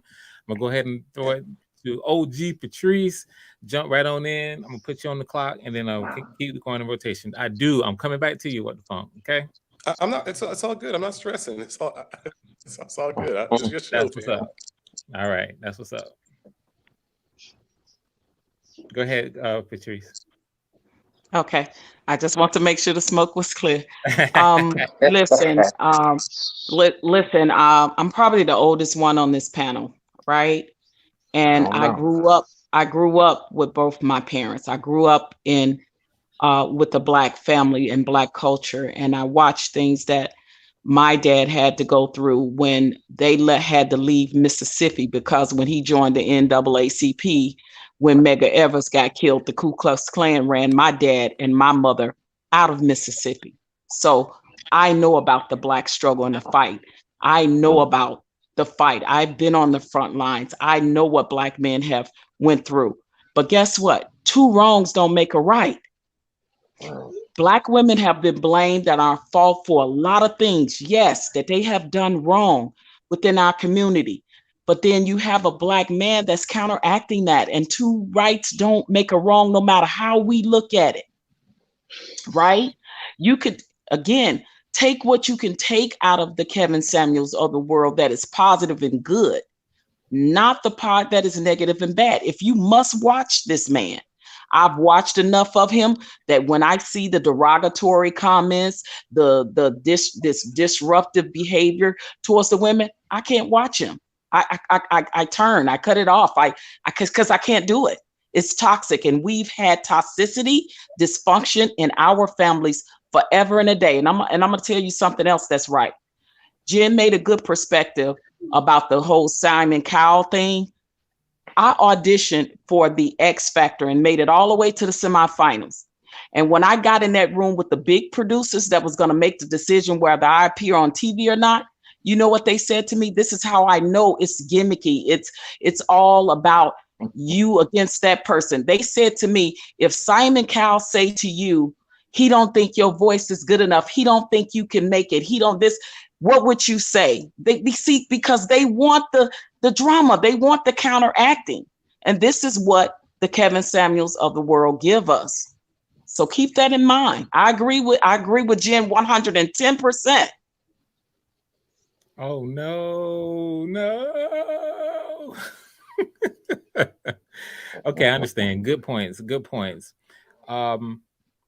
I'm gonna save some of my comments to the end. I mean, good expression. You know, that's what the key thing here is that even if I disagree, even if there are things that I want to disagree with, I think she's bringing up points worthy of discussion. That's what I want to say.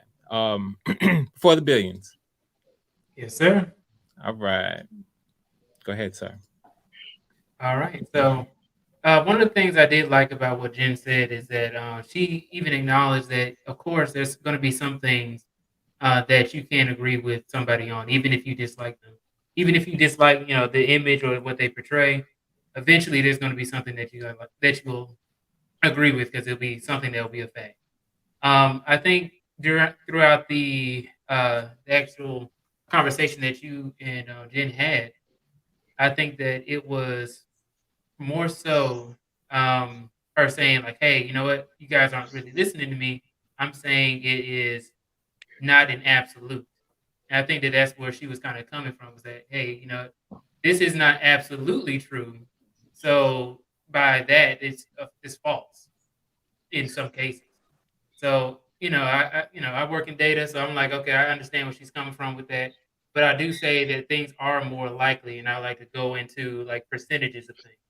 So Frank, I think you're more so thinking like, hey, what Kevin Samuels is saying is more likely to be true. Jen is saying if it's not 100% true, then it's false. So, and with that, I do like, the back and forth. And one of the things that you probably didn't know, this is just a little bit more information, is that the people who come on to his show, they aren't actually paid for coming on to shows. I know some people think that, but actually some of these people will, after Kevin will have them on the show, they'll go after him and make all these kinds of videos talking bad about him. And then there's actually somebody trying to sue him, and if you paid somebody to go onto your show, why would they then try to, sue you civilly? So just something I wanted to bring up. Gotcha. All right, I appreciate it. You see, before the billions over here, he's trying to be the peacemaker as well, trying to explain the perspectives. Saying, listen, come on, guys, listen to each other a little bit more, and this is what everyone is saying. I appreciate that that balance that you are seeking to bring to the conversation. Thank you for that, Brother Vaughn the Great.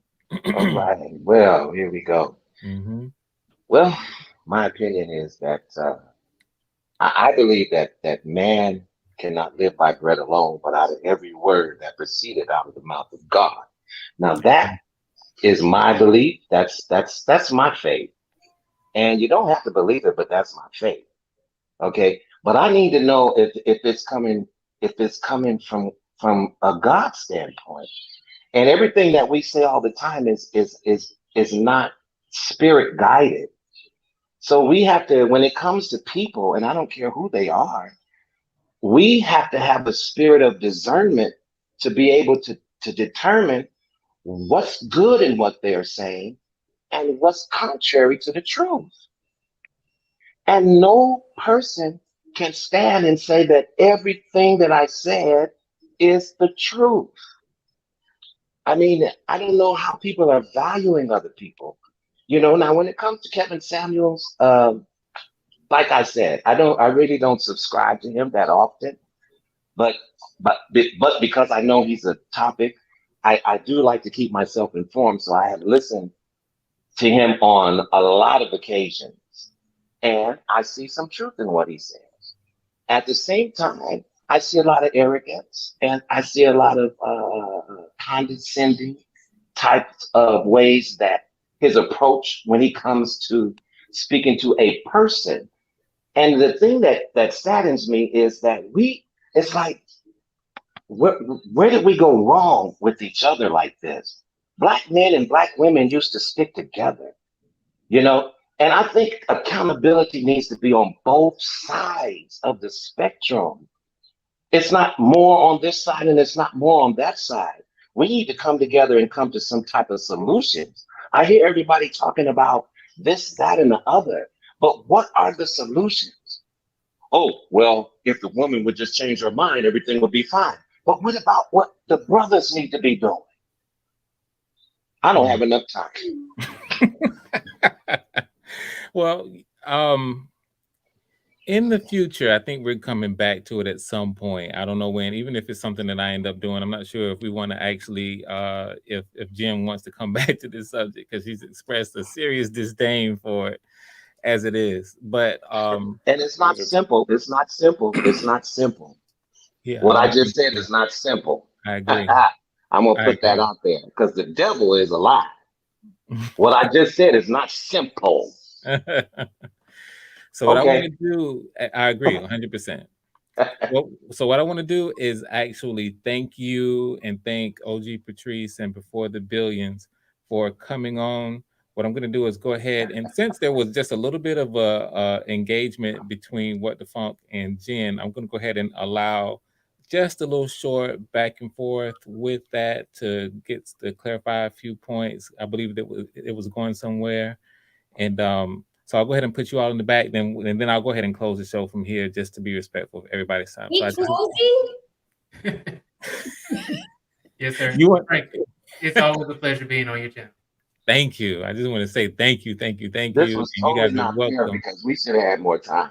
Frank, we should have had more Right? time, man. What I I'll want to do, hear what the funk had to say. He has a lot to say, and I am so interested in hearing. well, it was a little bit of engagement. That's what I noticed. So what I want to do is just go a little bit back and forth. Next Let's time, give it cam up, Playboy. Say that again, Jen. let's give them a few more minutes if they want. Okay, let's hang on I would then. like, yeah. Okay.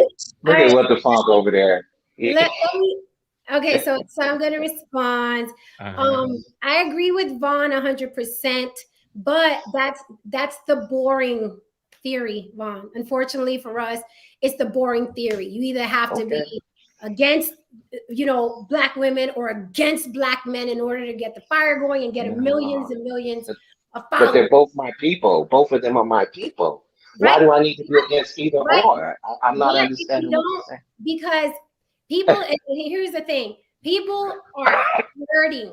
People are hurting, rightfully so. And it's just about how you engage them. Frank, I told you a million times over, if I started a YouTube page tomorrow morning and my narrative was Black women ain't shit and you Black men need to be with Latinas because we'll take care of you, we'll cook for you, we clean, you deserve better. If I started that YouTube page tomorrow, okay, What the Funk would be my fan, and he'd follow me like that, right? Because I'm validating. I lived in New York. I know y'all just as crazy as sisters too. Oh, I can't speak for that. I just say if that was my narrative. I'm just saying if it was a narrative. If it's because it doesn't have to be true. It doesn't have to be true. Latin women can be just as crazy as Black women, allegedly, right? Maybe. I've stabbed a couple. Allegedly. Right? So, but that's not the point. The point is that tomorrow. Starting a page tomorrow. And it was just bashing Black women and uplifting Black men. I would have 1 million followers in about 6 or 7 months because I am resonating with people who are hurting. And also, let's put the big boy pants on and the big girl pants on. A lot of people are not practicing accountability. Okay, that's why these people resonate with them too. No one wants to admit they picked the wrong partner. No one wants to admit they stayed in that relationship too long. No one wants to admit they weren't loving themselves while trying to love on somebody. Nobody wants to admit that. They just want to hear that the person you were with wasn't shit. And that's why this leader, right, of new school knows all the alpha and the omega now. There has to be accountability on both sides. But again, that's the boring version.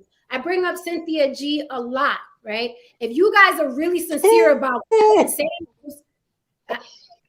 like I was saying, I bring up Cynthia G a lot because if you're saying, right, because they're on opposite sides of the spectrum, right? Black men weaponize Kevin Samuels and Black women weaponize Cynthia G. And guess what? Both of them are very entertaining. Both of them are funny. And both of them have great points, but ain't no fan of Kevin Samuels gonna give that credit to Cynthia G, and ain't no fan of Cynthia G gonna give that credit to Kevin Samuels. None of you are gonna do it because y'all are hell bent in these people speaking for your injuries and your hurt and your pain. I've watched both of them, and I'm like, that's right, that's true, that's hella funny, that was smart on both ends. But no one. Okay, Jen. Now, if you're gonna You just allow said us, you never watched the show of Kevin Samuels. please. Say again. So they are making kind of a. You are going. You going. Allow us, if you're going to give us extra time to speak. You are going, Jen. Allow us to speak. Okay, but both of you were speaking at the same time, Vaughn. That was my point. I can't listen to two men speaking. I just started to say something. Period. I was just trying to interject so that we could let the other people speak. Okay, but listen to what I said. Both of you were interjecting at once. That's what I just said. Okay, that's understandable. I get it. I get it. Okay. So go ahead. I want to hear from brother. What the fuck? Yeah, I need him to go. Okay. I want to hear what he has to say. To which of the many points that Jen had? Again, Jen, Go with your point. Go with your point. my point is simply, if you're a fan of accountability, then that's essentially what the show is about, is being accountable for the things that you've been in your past and then trying to figure out where you need to be looking for if you want to be married or not, or if you don't want to be married or not. That's essentially what the show is about, is finding out if what you're being accountable for matches reality. And a lot of women do not live in the reality that maybe, just maybe, they need to be looking at average earning men, even though the average earning Black woman statistically that they say makes more, but she also comes in with way more debt. Again, all we're trying to say is to look at the channel logically, but that's probably not going to ever happen because you already have your talking points and your sister code, and it's fine to stick with that. But essentially, he is pretty much trying to get Black families back together. Many times he's trying to get people who have had to relook at the father of your children. But hey, smile it off and go ahead and make that channel, and I'll be your first sub. And go ahead and make sure you let me know the channel that I know you will, because people like their ears tickled. I know you would. Okay, so let me. Okay, you guys, I've been very gracious. I got to jump in. Let me jump in. Right, this is my thing. Let me. I want to. And you're not humble at all about it. You're not humble at all. So let me do this real quick. Let me respond to him real quick. I don't know where you're talking about a sister code. I said both sides should be accountable. I also agree that his show is about accountability, but it's also about propaganda and hating each other and being mad and receipts. Have you seen you have to bring the receipts? How do you know this? Kevin Samuels wants to get money. Kevin Samuels wants to get paid. You got to bring the receipts for that. Like, stop. You at the bottom again. You haven't seen a show. You said you've only seen clips, correct? I've seen it. Stop. Let's not play this game. I've seen his show. Okay, so let me. Okay, you said I'm going by what you said. You said you hadn't seen a show. I never said that. I've never said that. I how would I know that he's right? Your honor, right? Your honor. I just need to chime in. I need to chime in, please. Well, let's hold on. Let's hold on. Let me, because I'm actually going to try to do a little order now. What I want to do, right, just really quickly, because everybody here is being so patient. Let me say that I'm kind of allude a little bit to what OG Patrice mentioned before on how she responds to what sometimes is actually very clear disrespect. So what we have is by Kevin Samuels. So what we have is someone who I'm going to characterize as an imperfect messenger, someone who is actually speaking truth often, and if it's not quote unquote truth, little t truth, however you want to put it, then making sense, making logical sense often, but at times it comes with the flaws of his character, which at times can be rude, at times can be disrespectful. And so what happens is, partially because of that and partially because it's hard truth that some of these ladies aren't trying to hear it. Oh, I have reason now. I don't like the way you're telling me, so I'm going to disregard the stuff that actually does make sense. I'm not hearing that. I don't want to hear any of that. And it keeps you from and you react early on to, saying something like kind of what Brother Vaughn said. If it's a trigger word, you're off the train, and now you can't even go where he's trying to take you, which is a very logical conclusion of really ultimately he's trying to do his part in an imperfect manner of bringing back Black families. But because, and she's laughing, but what's happening is you're misunderstanding that, and instead now we come with the ad hominems, the name calling, and let's do everything we can to undercut that, and so it undermines everything. Now he brought it on himself because he's imperfect. He brought it on himself. He would do well to shape up a lot of his presentation so that he can actually be heard and so that people can remove some of these impediments. But that's what I feel like is part of what's going on. From here, I want to restore order a little bit and throw it to OG Patrice because she's been very, very patient, and then kind of go back around the circle, Patrice, and then before the billions. So Patrice. Thank you, Frank. Listen, guys, I know that the Black community will never get anywhere if we continue to throw the name blame, play the name game, and throw it back on each other. You there, Patrice? And yeah, can you hear me? You there? I can hear you. Yes, I can hear. I hear. Can you hear me? Testing. Am I going? I can hear you. I think Frank is frozen. Yeah, Frank is frozen because I'm watching on my TV and my phone. The timer's frozen too. Unfreeze yourself, Frank. Patrice, you have unlimited time now.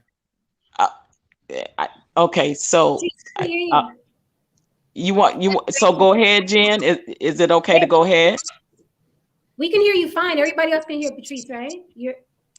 I wanted Frank to come back so he can hear me, but okay. Anyway, listen, we have to find a way to stop the name calling and name blaming each other and find the happy medium and find the solution. That's what I would love to see in the Black community. I would love to see, and I don't care who people follow. People got their favorites or whatever, but when it becomes poisonous and tainted for the community as a whole, then that's when there's the problem, right? Therein lies the problem. And if we are listening to people that is tainting us against each other, that's poisonous. And I don't care where it's coming from. I don't care if it's coming from the Cynthia G's or the Kevin Samuels. That is just absolute asinine to our community. And we have been bruised, bumped, slaughtered, everything so much already. And it's like the greatest thing that white supremacy has ever done to our community is divide and conquer. And we cannot seem to, as a community, to get over that hump. We can't get over the hump of divide and conquer because we continue to divide and conquer each other. And we have our sides and our pickers and our choosers for whatever reason, but we cannot get past the divide and conquer of our own race of people. Okay. And there are toxic people in our community that is causing this. And if we can't see between the blurred lines of that, shame on us. Thank you, Patrice.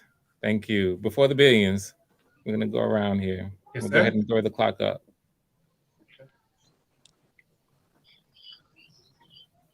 Can you hear me? Yeah, I can hear. I thought you were throwing the clock. No, I said go ahead. I want to go ahead. Okay. Mm-hmm. Yes. So, the funny thing about it is that, I agree with what Patrice is saying. We do have a lot of toxic people in our community. Some people that come to mind, of course, are like, I don't know if you want to say any names or anything like that, but like people like Bandman Kevo, or people who like really are scamming a lot of these people, especially like for people who just may not know any better. Overall, I don't think that Kevin Samuels himself is necessarily like the worst thing in the community. And I think that's how some people kind of treat him. It's like, oh, he's like the worst thing, since sliced bread. But one of the things that he has done effectively has helped out a lot of young Black men, specifically by putting them on check out like the Lapeef Network. He's helped me out tremendously as well, not personally, but by just watching a few of his videos. And one of the most important videos he's put out has been "What Your Father Should Have Taught You," that I did a kind of response video to recently, and that has helped me out with just my hygiene, how I have seen like my confidence has gone up, and that's something that I think that people can agree that, hey, you know what, a younger person should be able to listen to an older, like a younger man should be able to listen to an older man and be able to gain some wisdom from him, right? And with that, he's been able to change, like even the way I dress on my channel, and it has also been brought up, like, oh, you know what, William has been dressing a lot more, presentable. Looks more presentable. So overall, I just kind of, like even though like he may argue with people on his phone and stuff like that, he may have the slapping sounds. It still doesn't negate the fact that he's been able to help out others. And especially in some large ways as well. I'm done, Frank.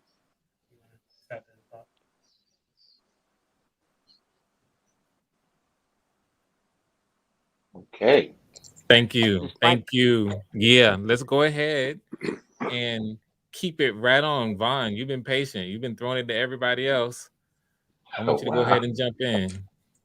Yeah, well, I want to start by saying that my prayer for everybody, and I see the brother laughing, but my prayer for everybody is that we could come to some type of understanding so that we can relate to each other and move forward and be productive in society. I don't believe that we should browbeat each other. In this day and time, it's just not time for that. We need to quickly figure out how to come together and solve some issues so that we can move forward. And just to put the blame only on Black women, I don't understand that concept. That's just my opinion, and I'm entitled to it. I could get ostracized for saying that, but that's my opinion. That's my honest opinion. And then I want to address Jen as well. Now, I know you said that what I was saying was boring. My concept was boring. Okay, well, I didn't really appreciate that much, because I have to respect your opinion as well. And whatever you're saying, I try to respect it. And whoever else is on the panel. You know what I'm saying? So I think that, sometimes we say things to each other and we're in the heat of the moment or whatever, and we're not realizing what we're saying, But as far as the Kevin Samuels things, I'm not here to bash Kevin Samuels. God bless Kevin Samuels and do what you do. And I need to do what God sent me to do. But I need to hear from him in order for me to accomplish that. That's it. All right. You know what? Let's go ahead and throw it to Jen real quick. I'm gonna do this because sounds like it was actually a kind of a comment there. There we go. Let me put this back. I hit the wrong button. So yeah, Jen, go ahead. And I think you're muted. Yeah, I think you're muted. I want to respond to Vaughn. I wasn't insulting you when I said you're boring. I said we're boring. When you're approaching something with diplomacy and civility and fairness, that is deemed as boring to masses because masses want to be entertained. So I wasn't attacking you saying, hey, your point of view is boring. I said my point of view is boring as well, because I think in order for people to heal, both sides have to take accountability and both sides have to listen. But my point of view is boring. I'm not going to have 1 million followers by saying, hey, listen to this person, love on that person, love on that person. What have you done? What have you done? It's not all the fault of Black women. It's not all the fault of Black men. I'm boring. I'm boring. I have to start a channel where I'm saying Black men are X, Y, Z, blah, blah, blah, and then the numbers go up. Or Black women are X, Y, Z, blah, and then the numbers go up. That's what I mean, that people want to be entertained and they want to resonate with someone who keeps talking about their pain and validating their pain. That's what I meant by that. I wasn't attacking you saying, oh, you're boring. I said, I'm boring too, because I'm not being controversial. Like I'm boring too. So that's what I meant by that. Again, Someone said, I think Frank, you said he's about the black family. He's trying to put the black family together. I'm I sorry, do believe that. because it made me laugh because he is not synonymous with that. He is synonymous with vitriol. Okay, so I but didn't I say will that. say, I'll give you this. I'll give you and before the billions a really good point.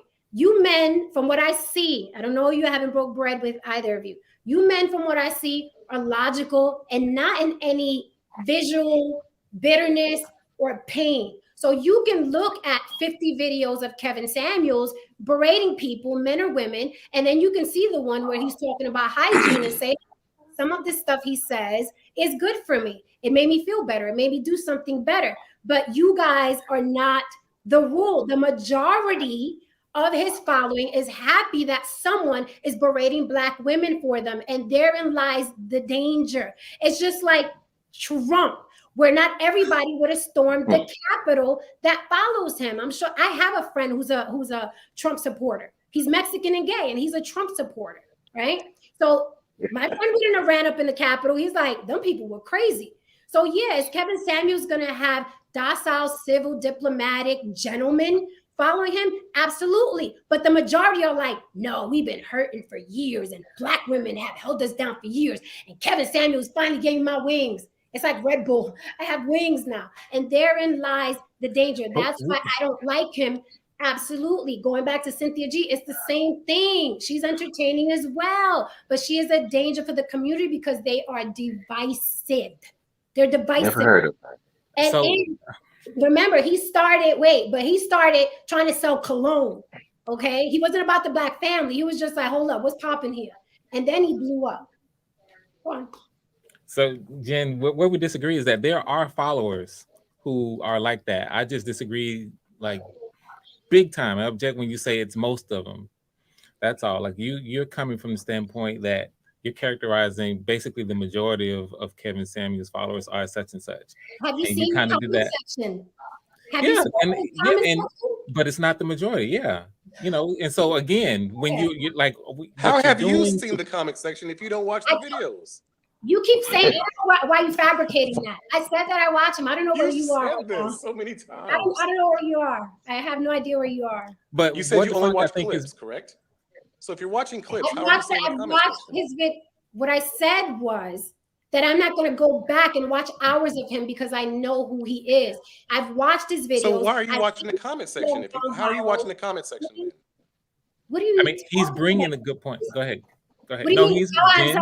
What does he mean? How have I seen the comment section? If I've watched his videos, I've seen the comments underneath. I'm not understanding your question.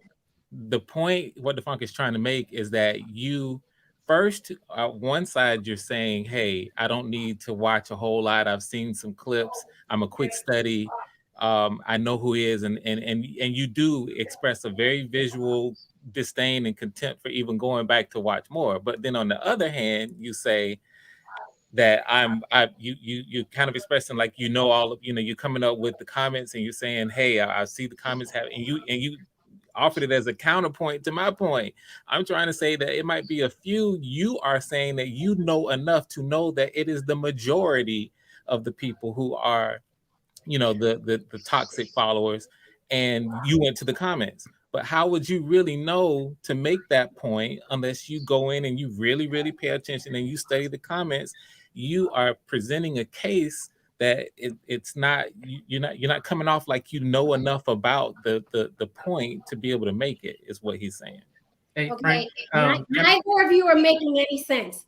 What you said made absolutely zero sense. Let me repeat it. What I've been saying from the beginning. It made sense to a lot of people who are thinking logically. Let me repeat it. I'm sure someone knows. knows. Zero sense to you. That says more about you. If what I said made zero sense. Okay. Maybe there's miscommunication. I understand.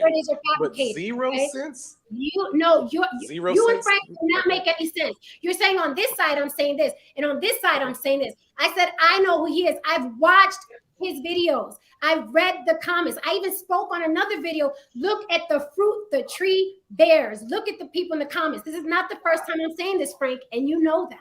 Okay? Right, I know. So I've watched his videos. But you haven't watched enough.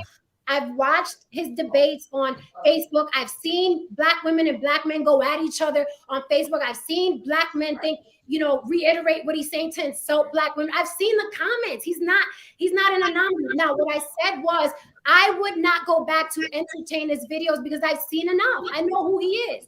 And you guys are trying to say that I'm contradicting myself like I've never seen him. Yeah, well, I'm saying you haven't watched enough. You think you have. Right. You feel like Oh you have. wow, Bolo's in there. Okay, I know who Cynthia G is, and I know who Cynthia G is, and I don't frequent her page.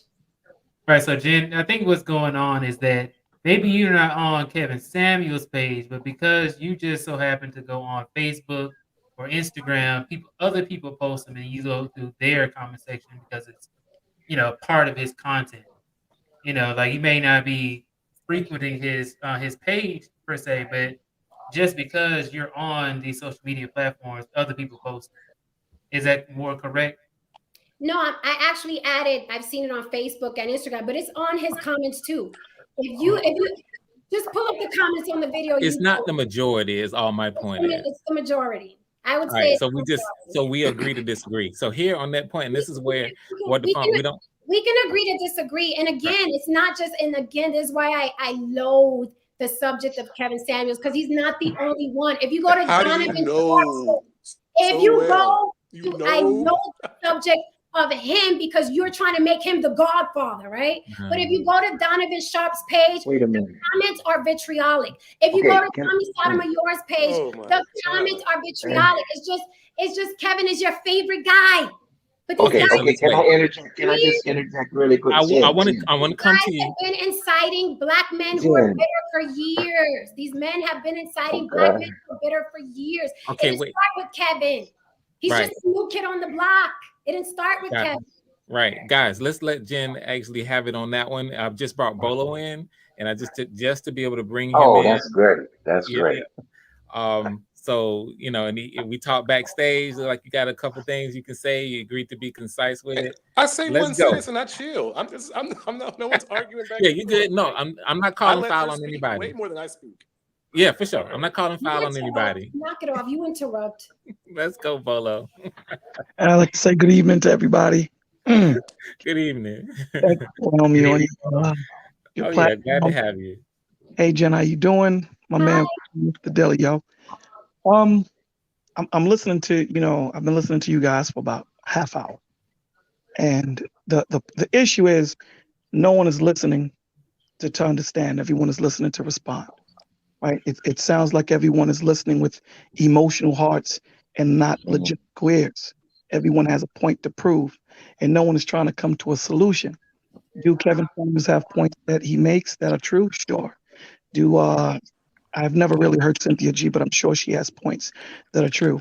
So the onus is on us to take the responsibility and say, what dysfunction do we add to the community, and let's do better. Because we've been pointing the finger for a long time and it doesn't get us anywhere. We tend to mistake movement for progress. And it's way too far in our culture where we continue to blame. You guys have a beautiful conversation going, but it becomes volatile in the aspect of conversation where it's not going nowhere, right? Truth given without love is a weapon. And as long as there's an atmosphere of love, when we give you that truth, although it may be hurting, it may hurt you, but you're going to understand that you're in a place where people who love you want the best for you and want to see you grow. Truth without love is a weapon. So I'll end it there, and I'll just say, the conversation is a beautiful conversation. However, we need to listen and hear each other and really take it in. Don't be so quick to respond, because that means you didn't hear. If Jen says something and not even a second later, I'm jumping down her throat, or if Gordon says something, says something and I'm jumping down his throat, I didn't let it soak in. I didn't meditate on it. I didn't take it in. So what are we doing? Why are we having this conversation? Are we having this conversation to become better men and better women? Or are we having this conversation to say, I'm right and you're wrong? Because when you're having an argument and someone is right and someone is wrong, that person that is wrong didn't grow. And the point of having the debate or having the conversation is to move forward so that both of you are in a better place so that we can build and not continue to destroy. I'll leave the mic. Thank you. Yeah, and thank you for being so concise there. You're right on it with the guest timer. And thanks for Wonderful. adding the, just the perspective, and generally speaking, there's a lot going on here. This is a very nuanced topic, and I think everybody's really moving forward with it, trying to pull what we can pull from it. Key thing is sharing the different perspectives. Um, and on that vein, you see, I just brought Fawcett Media in. I want to go ahead and, just from a different perspective, let Fawcett Media go ahead and give a perspective here. Is Fawcett? Look like we lost Fawcett. Was about to bring Fawcett in. Maybe you can give it a try. We got a lot of people in the chat here that's really, really enjoying the conversation. So we don't want to take it too long, but at the same time, we do want to, just be brevity on time. Have brevity on time. Looks like we got Fawcett back, and I definitely value the diverse opinions. That's what it's about. Fawcett, you here? I'm here. Can you hear me? Yes, yes, yes. Yeah, I'm on the phone right now, so I was running around, but I was watching the show, enjoying the content. All right, thank you. Hello to everyone on the panel. Yeah, I just think right now, I think what's being missed is the one-to-one comparison of Cynthia G to Kevin Samuels is not a fair one. Really, ultimately, Kevin Samuels, you might not like his methods, but it's like medicine. Medicine doesn't always taste good. And unfortunately, this seems to be the only thing that's kind of bearing any fruit after years and years of trying alternatives. I really think it's kind of like people don't like how it feels, but ultimately when people are getting together, getting married, which I think is one of his goals, I think it's going to be for the greater good. And it's new. He's the only one that's at this level doing this type of talk. So, I mean, why is one person? Oh, I got 71. I got some time here. Why is one person being tasked with all the evils of society? I mean, he definitely saw an opportunity, took the opportunity, and capitalized on it. But he shouldn't be penalized for that. I mean, it's logical, most of the points that he makes. Now, he's also an image consultant. So you might not like hearing what an image consultant has to say. As someone, Frank, you're in film and television as well. I'm in film and television. Jen's in film and television. We know how harsh criticism can be.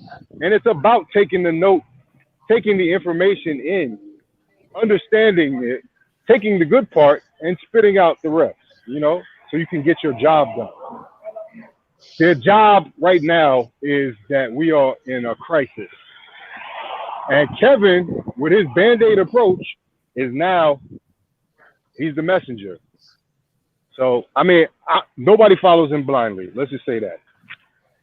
Thank you for respecting the guest timer. And for me, you're bringing very, very insightful stuff. I hear some stuff in the background for yours, so I'm just going to hit the mute. Oh, it looks like you already got it, Fawcett, Frank the Fawcett. Appreciate it so much.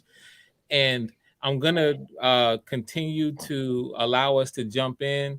I will say just as one thing. This is what we're seeing right now is part of what we feel like is a strength of our show.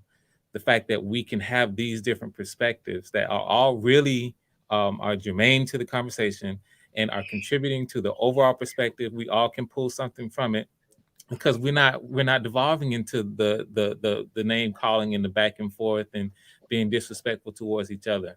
So please tell our people that really this is the kind of thing that we can do because we're doing it. And so we have some strong opinions. You see, Jen is laughing at us over here and some of the points.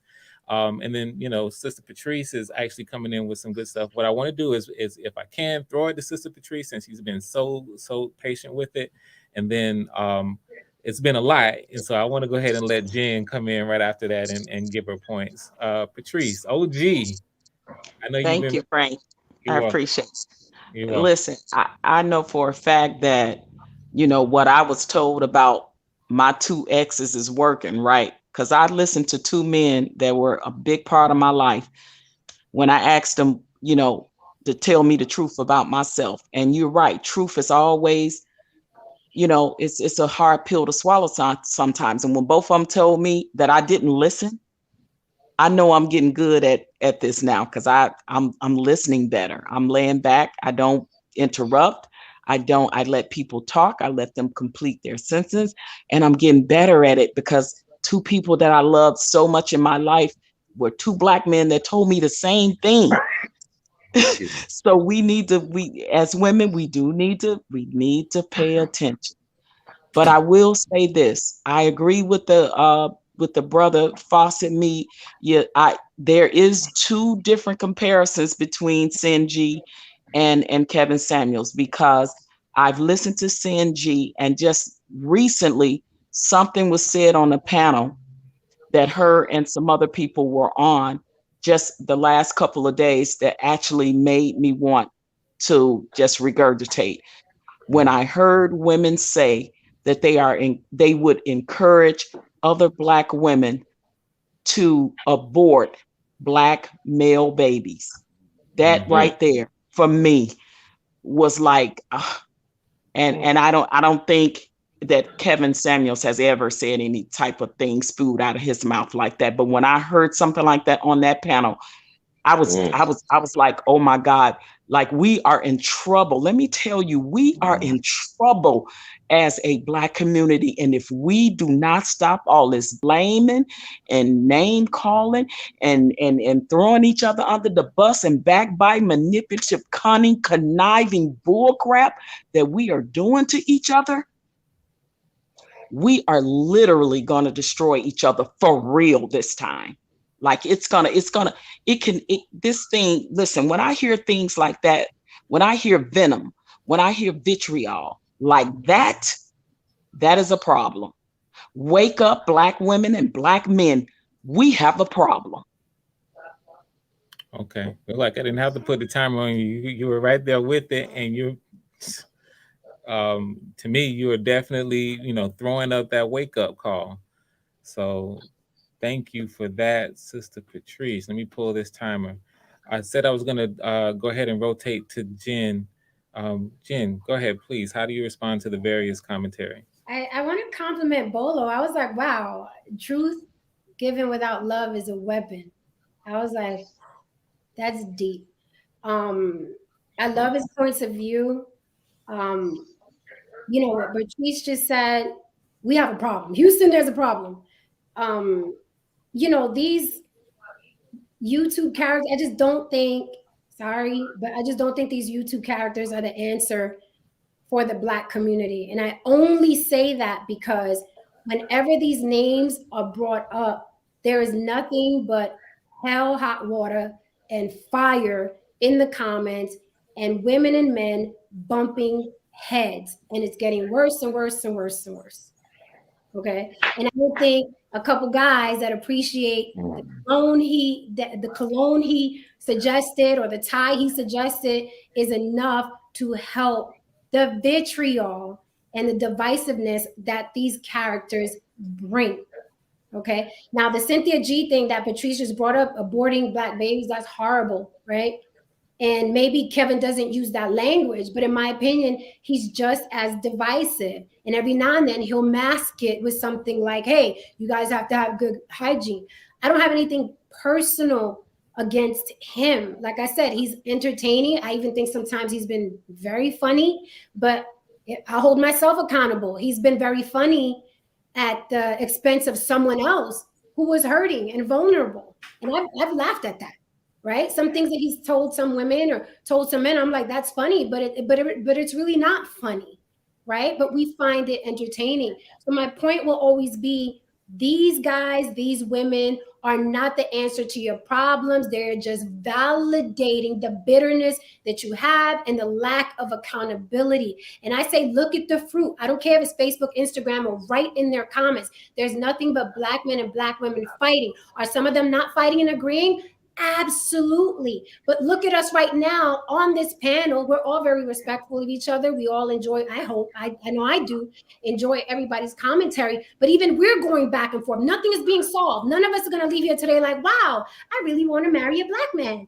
wow, I really want to respect the Black women. That's not how we lead. That is not the theme. That's the narrative that these characters are putting out. Everybody leaves validated, like, yeah, I got to say my part. And that's not healthy. These people aren't the answer. I'm going to stick to it. That's why I wouldn't go back. Now, here's the point that you guys were misconstruing. That's why I wouldn't go back and entertain Kevin Samuels' videos. Like, Patrice, I'm an older woman now.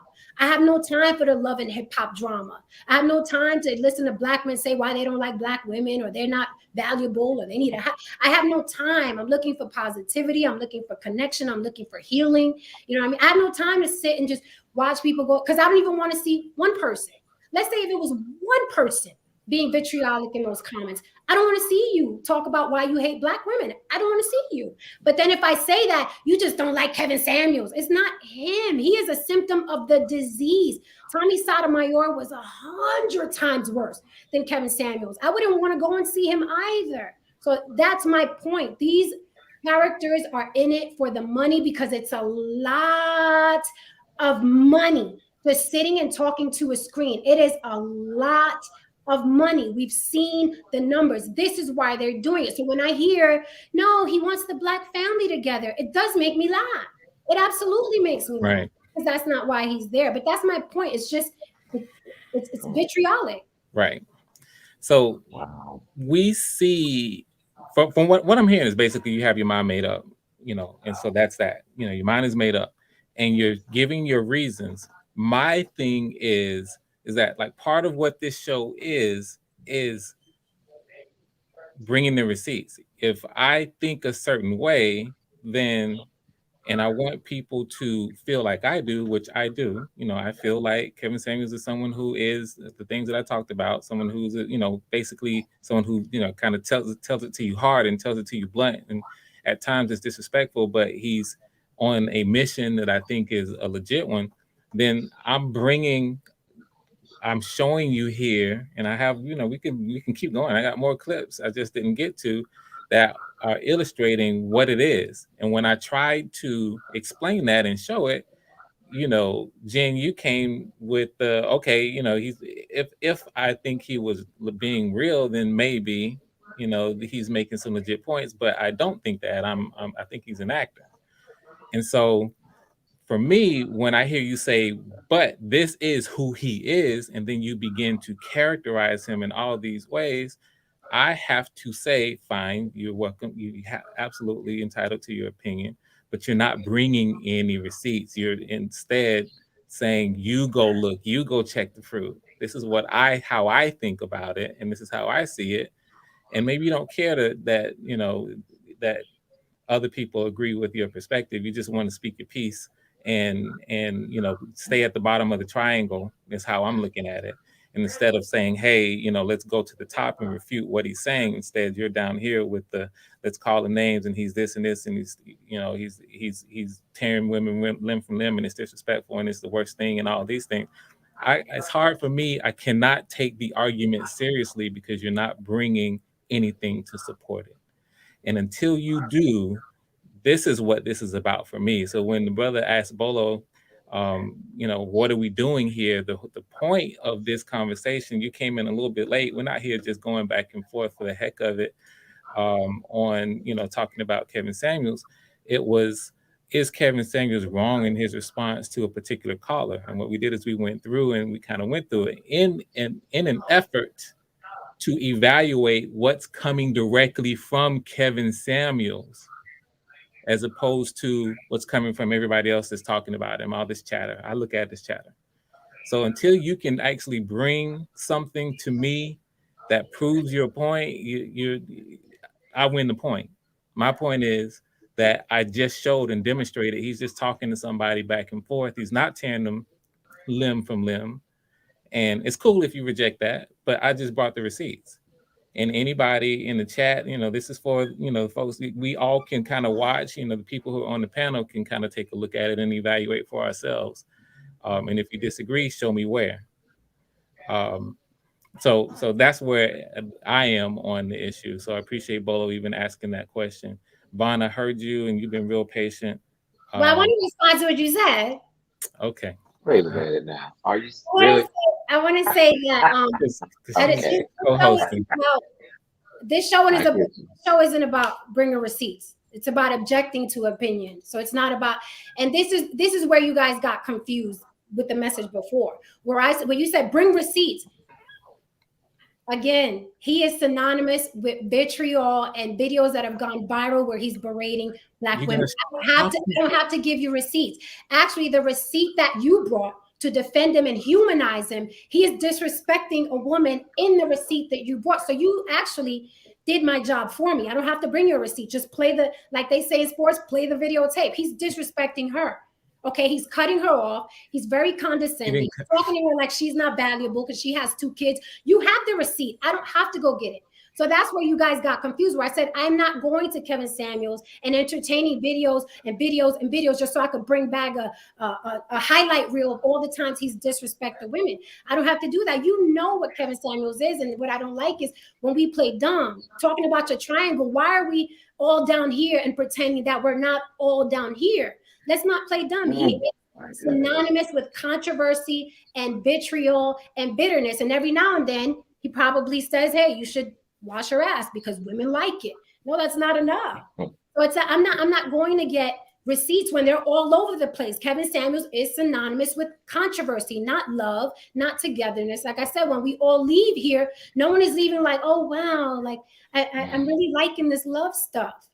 So you're here to humanize Kevin Samuels. So you didn't, in my opinion, you didn't win any points because your own receipt, he's being vitriolic. But I think because he's not yelling, and I tell this to people all the time. Some people insult you, right? Being condescending. Some people insult you being sarcastic, and they'll do it in a very soft voice. And some people disrespect you by calling you out your name and yelling really loud, but they're both disrespect. Right? So just because he's sitting there now, he's lowered his voice, like I said, because Kevin Samuels' first videos, his voice is higher pitched. Okay. And there's a lot more light, right? So he figured out this is how I'm going to do it now. Right. But he's still being disrespectful. He's just not calling her out of her name. But he's treating her like she's not valuable, like she's not worth anything. She needs to change her mind to his in order for her to get married. And because, again, she's vulnerable and she wants to be loved and she has no parents, right? This is where we end up. Right. You made this. Okay. Vaughn, you've been saying something. Yes, I just have to. I want to throw Vaughn in and then we can go to you, Brother Bolo. Okay. I just want to say something very quickly. There's a lot of people who are in these positions of being great influencers of masses and people like that. And I guess in some terms you could call them they're in a position of some type of leadership. But my question is, if you are in the position of leadership or being the godfather or whatever people call you, whoever's following you, my question is who are you following? And what's very important to me in order for me to follow someone is for me to know who they are following. And this is my opinion again. I'm going to say it kindly and softly. If you're not really following God and those principles, then I am very leery, to give myself to being up under you or following what you say. Now, I will, by the way, chew the meat and spit out the bones. But by all means, if you're a leader, I need to know who is leading you. Who is leading you? Take me to your leader. Okay, so I'm done with that. And thank you for your time. I don't have anything else to say, but I'm pretty sure that things will be worked out in time. Thank you very much, Brother Vaughn the Great. Appreciate you being on. Are you saying you want me to go ahead and have you go to the back, or are you about to leave? Yeah, that's fine. You can take me off, man. Okay, appreciate you as always. Appreciate all your contributions and keep at it. You're always welcome. Thank you. All right, you're welcome. All right, Brother Bolo, I said I was going to come to you, sir. Thank you, brother. I appreciate you. I think we need to take into account that the women that go up on his show, they know what they're signing up for, right? They're hurt, and then sometimes they're broken. The onus is on the man or the woman that's going to be doing the counseling, to know that they're broken, to know that they're hurt. So before I can give you advice on becoming a good wife, we need to find out what your trauma is, find out where your hurt happened, where your spiritual injury happened. So to just give someone a Band-Aid and put on their cut and then shoo them out the door, that's not help. That's a temporary fix. So I think that's where Jen is coming from, that we have to understand that if you want something to work, it's about going deeper and gaining clarity and understanding, right? Why did this situation happen? And, he has 24,000 people in his chat room, so he may not be able to go into it in depth like that. But if you're going to put yourself in a position to be a shepherd of men, shepherd of women, then the onus is on you to take care with that person because they're fragile. They shouldn't come to you and leave worse off than what they were when they came in. Your job as a person that is a counselor, coach, whatever you want to call yourself, is to make sure that this person is on a better, even keel than they were before they came into you, before they walked into your room. So it starts with trying to understand them and understand their plight. This is not a cookie cutter thing. It's about active listening. I rest my mic. Hey, thank you. Thank you for respecting the time as always. I always feel like I'm at a poetry reading. I'm like, yeah. Can I say something, Frank? I was about to throw it to Brother Frank the Fawcett. Is that who just spoke up? That's right. That's me. Yeah, I was coming right to you, brother. Okay. Yeah. Listening to the last two commenters, they made some valid points, but others, like the fact that Kevin always says you should seek therapy outside of what I do in here. You should also, he also says that he is from the church, whether his relationship with God is different now based on what he observed in the church. He actually came from a singles ministry. So you would ask if he is led by God. And I would say most likely, yes. Just that he maybe doesn't serve the way you serve. And so what I'm saying is, like, the fact that you see this as some type of vitriol as opposed to a form of counseling, because I would say the women that leave in that short period of time are better off because they've never heard this information. They've been protected in a lot of ways. A lot of them are shocked that they're not 10s. Can you believe that? A lot of them actually believe they're 10s all their life, and literally supermodels exist.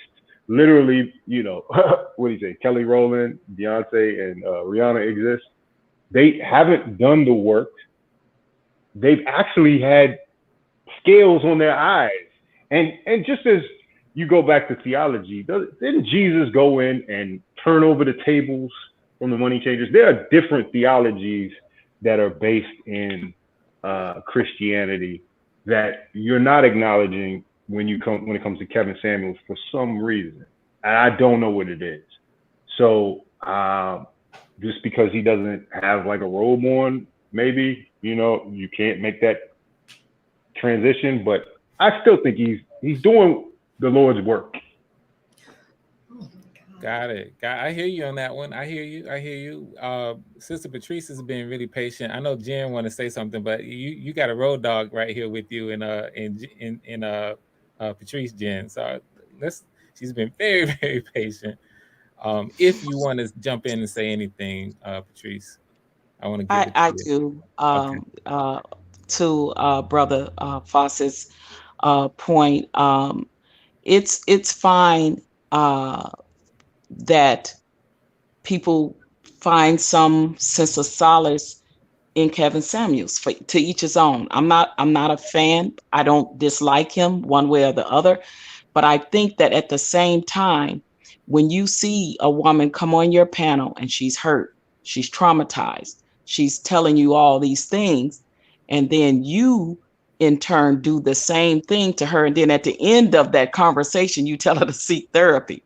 It's like, it's like you should tell her to seek therapy before she comes to you. Because see, when we go to therapy and counseling, we go there to get better. The outcome should be better after the fact. So if I go to my therapist and I'm hurt and I'm traumatized, and my therapist continue to traumatize me and then say, well, you need to go see a psychiatrist. Well, I mean, I don't get that part.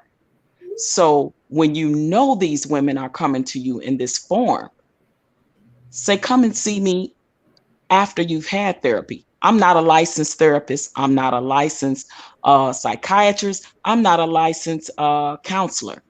I'm an image consultant. It's a big difference. So with that being said, I would like to see solutions. I think he should direct them prior to, before he say what he say to them, and tell them that after the fact. Because that's like beating up on them and then tell them to go seek help now for even more. I may have traumatized you even more. So that's all I have to say to that. I would just like for Black men and Black women to stop name blaming, passing the buck, blaming each other, pointing the finger, and just work together and find a solution.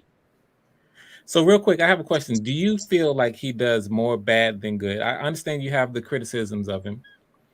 And, you know, I do. You Frank. feel like he yes. does more bad than good? I feel like he does more harm than he does good. Okay. Yes, from what I've seen. So we have a lot of people in the chat. If we can get, you know, because we've been having our conversation here and it's been a good one. Can we just kind of maybe have a bad, good, you know, KS more bad, KS more good type thing going on in the chat, so we can see what, you know, in terms of just our viewers, kind of, you know, gauge the room and see what people are thinking. And even, you know, I'm gonna go ahead and go back to Jen on it. Can I make a real comment real quick? Just a correction. Yeah.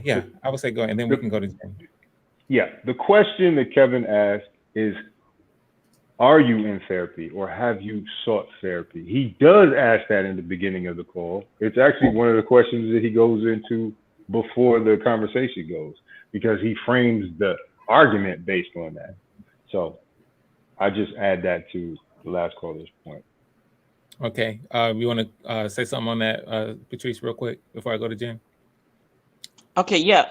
Again, it's still you can ask it before, during, or after. If you are not a licensed therapist, counselor, psychiatrist, psychologist, and a person is coming to you traumatized, and you traumatize them possibly even more, and then tell them go back to your doctor.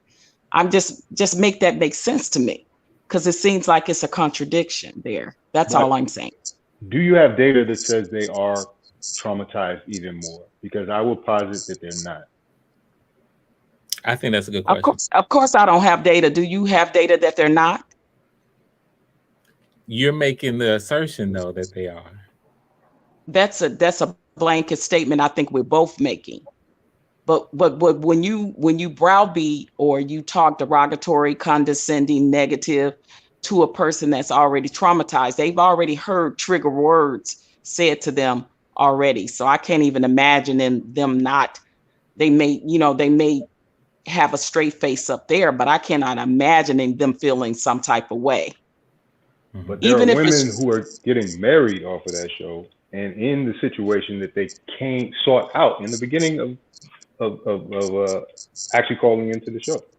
So, and I've heard that, and I will say, and I just said earlier, maybe before you came on platform, if it works for people, that's fine. But I can't believe that it's a lot of people, or majority of the people that get married then don't on that show.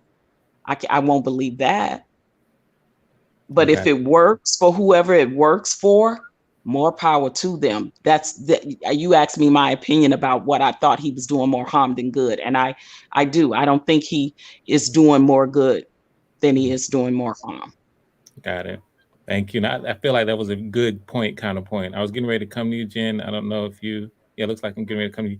Before I throw it to Jen, I already know. I mean, I could do a pre-objection at this point, Jen. But before we go there, I wanted to shout out Big Boss. I can't believe it. Gail Lockett is in the house. Thank you. Mod of all mods. Gail is in here representing. So I just want to throw that shout out real quick. All right, Jen, objection. I don't want to get redundant, but I did want to respond to I think Fawcett is the name. Frank Fawcett. Mm-hmm. Okay, Fawcett. You know something he said. He was like, women were, and I'm paraphrasing here, so forgive me if I don't, quote you verbatim.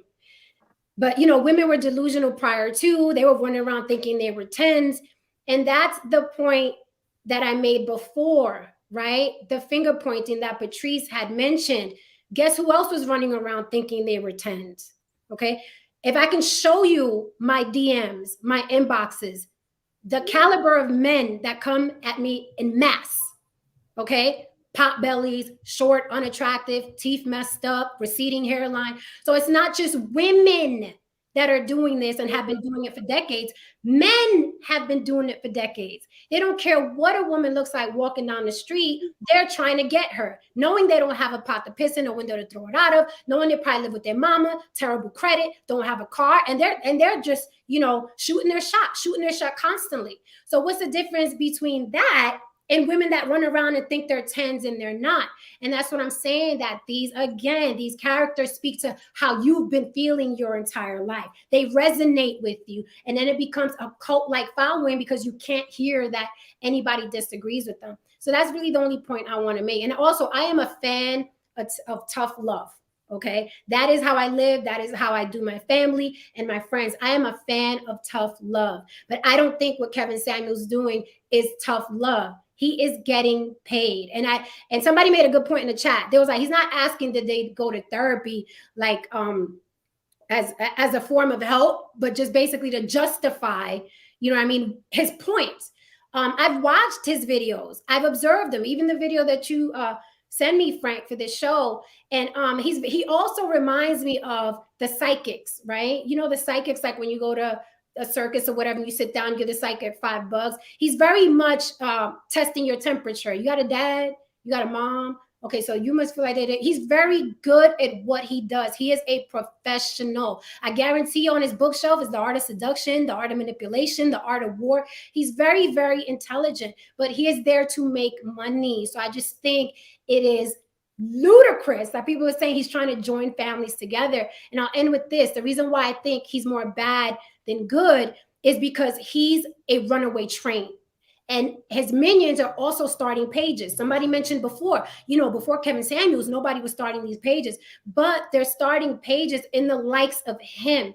And they're coming in with bitterness and not holding themselves accountable. So what do we have online now? More vitriol, more woman bashing, more man bashing. It's not look at the fruit the tree bears. Is he putting out more men like him in suits who are civil and diplomatic and kind to people when they call in? No, he's putting out more Kevin Samuelses. That's what he's doing. And I think that's why he's dangerous. And we're going to see in a couple years, it's not going to be resolved. There's going to be more discord. There's going to be more enemies of black men and black women. This is not going to end good. Mark my words, this is not going to end good, because now you're putting people out there that feel all kind of ways. It's like if Kevin is saying it, I can say it. And that minion is worse than Kevin. And then the other minion is worse than Kevin. It's like when you wet a gremlin in the movie Gremlins. The ones that come after are getting worse and worse and worse and worse. Bolo, I want to throw it to you. I can't respond to that since you responded to me. Was that a response? Was that a... Okay, let's make it a quick one. And we'll do this. We'll do a quick response on that one, and then we'll come to you, Bolo. Go ahead. Okay. Yeah, I'll be real quick. I'll give you 60 seconds. What I would say is, it is the height of, I don't know, dishonesty to believe that Kevin is the first one to have these thoughts, and that everyone that has any of these thoughts is a minion of Kevin. That just is an insult to an intelligence of a group of men who probably have felt these things for a long time. And actually, Kevin got actually brought into this YouTube only 3 years ago, and there was a space that existed before him that kind of fostered him through this. So, I mean, I think that point is wrong. The second point I'll make is that men and women choose on different criteria.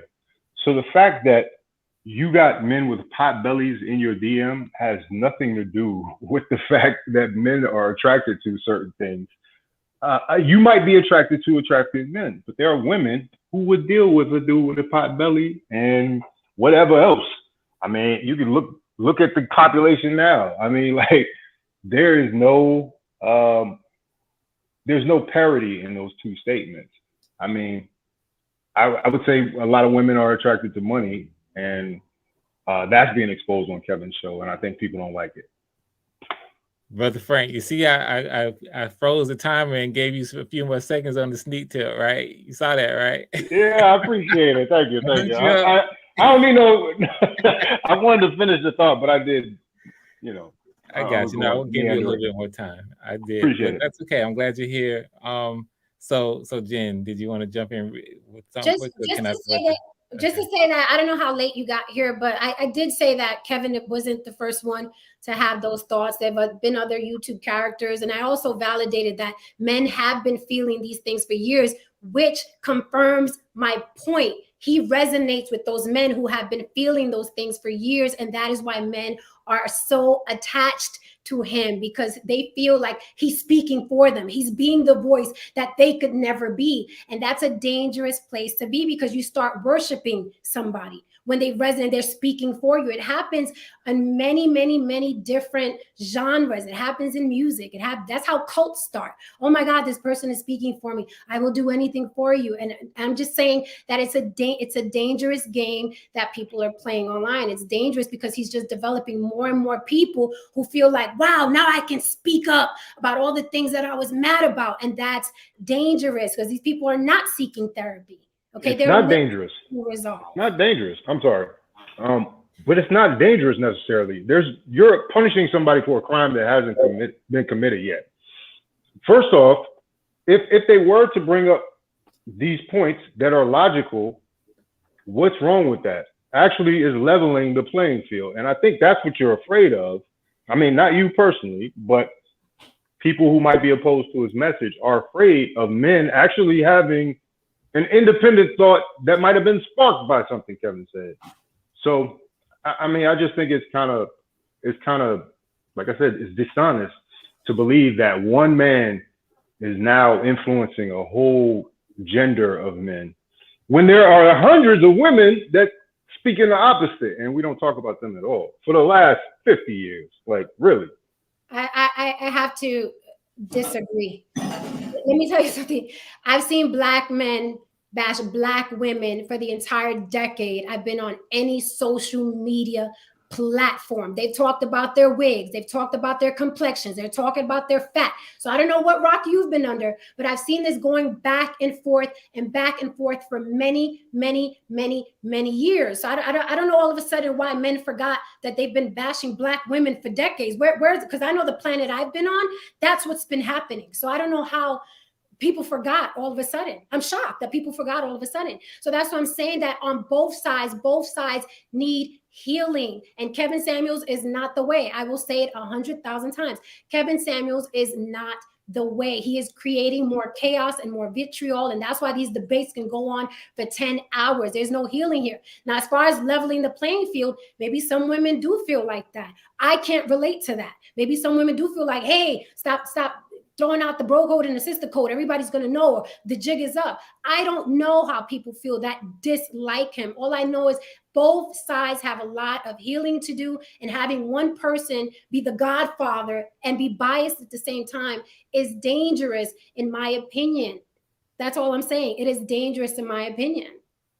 So I wanted to throw it to Bolo. There was a nice back and forth, valuable, I think, there between Jen and Frank DeFawcett, and maybe we can come back around to some of those points. But I did want to go ahead and throw it to Bolo for the perspective on all of that as well. Go ahead. Thank you again. I discussed this on my channel about the manosphere, you know, and not all the men in the manosphere do come the way Jen is coming, but many of them do. And many of the ones that do have big followings, they continue the dysfunction of these men that are hurt. These men are hurt. And they're looking for light because they have no light within themselves. They're looking for the reason, and they're not taking the onus on themselves to figure out. They're not looking in the mirror. So they're coming to someone else to get some clarity on why they are the way they are. And the men that they are coming to are not giving them clarity about themselves, right? Your vibe attracts your tribe. Why did you attract a woman like that? Why did she treat you like that? Starts with you first, right? See, when you read the scriptures, it talks about love your brother, but first love your brother like you love yourself. So love starts within you.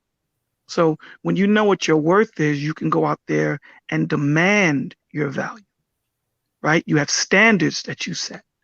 So these men in the manosphere, not all, are not teaching them the value of being a man, right? The integrity, the character, the focus, the intention, the direction. That starts before you go get a woman. Understanding what your focus is, understanding what your intentions are, so that when you do meet this woman, you have a standard. You have a list of things that you're going to check off, and if she doesn't match it, you continue moving. These men are not telling them that. What they're telling them is have at least 35 women under your belt before you go get a relationship. What does that mean? Go get a passport and fly to a third world country to bag yourself a shorty. What does it mean? If you're an asshole before money, you're an asshole with money. So what you should be doing is teaching these men how to become men, because a lot of them are children moving in men's bodies. Thank you. Great timing. Jen, Yeesh. yeah, I'm gonna kind of throw it back to Jen. Jen is over here snapping. You want to say something, Jen, real quick before Now, I just have a question. Bolo, how many followers do you have on YouTube? About 1,600. About 1,600. Right. I have never, I'm sorry, I don't, and I don't frequent the YouTube streets, right? But I have never heard a man address an issue the way you just did. I mean, I feel like I'm judging you on American Idol, so just bear with me. Your tone, your points, your common sense, your logic. You're not blaming men. You're not blaming women. You're not bashing. Just the togetherness in which you spoke, the love and the nurturing, right? I don't think anybody on any side can disagree with anything that you just said. It was excellent, right? But Kevin Samuels has 1 million followers. And that's what I was trying to point that. And I will interrupt this time to say I second that emotion. That's all I want to say.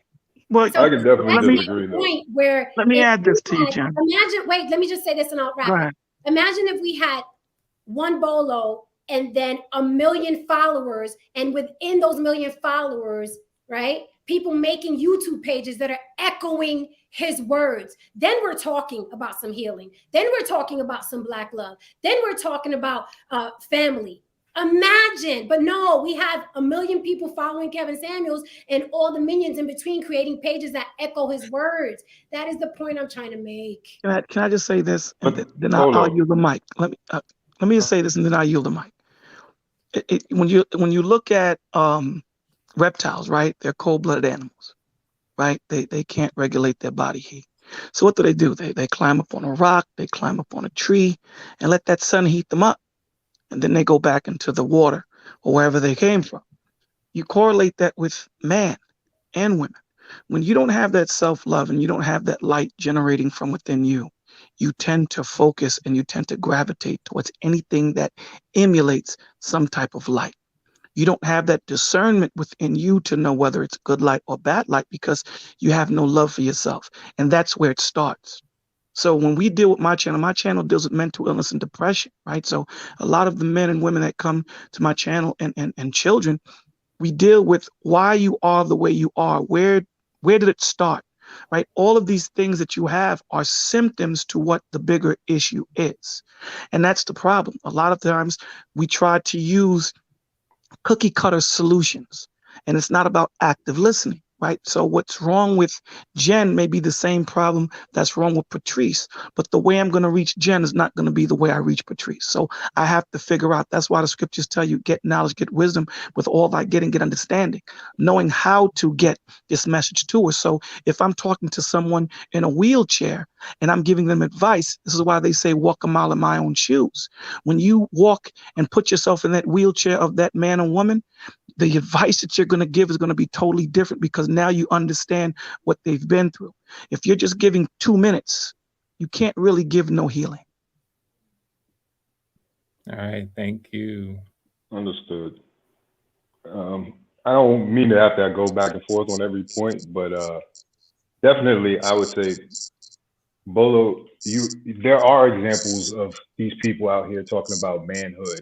I mean, where have you been? Like, this is kind of the basis of some of these people's work. Now, I'm not here to defend everybody in the manosphere or whatever else. I actually predate that. I'm 41 years old, so I've known this information before they even existed, before they even came on the scene. So that's why I think it's kind of dishonest to say we're all influenced by one person.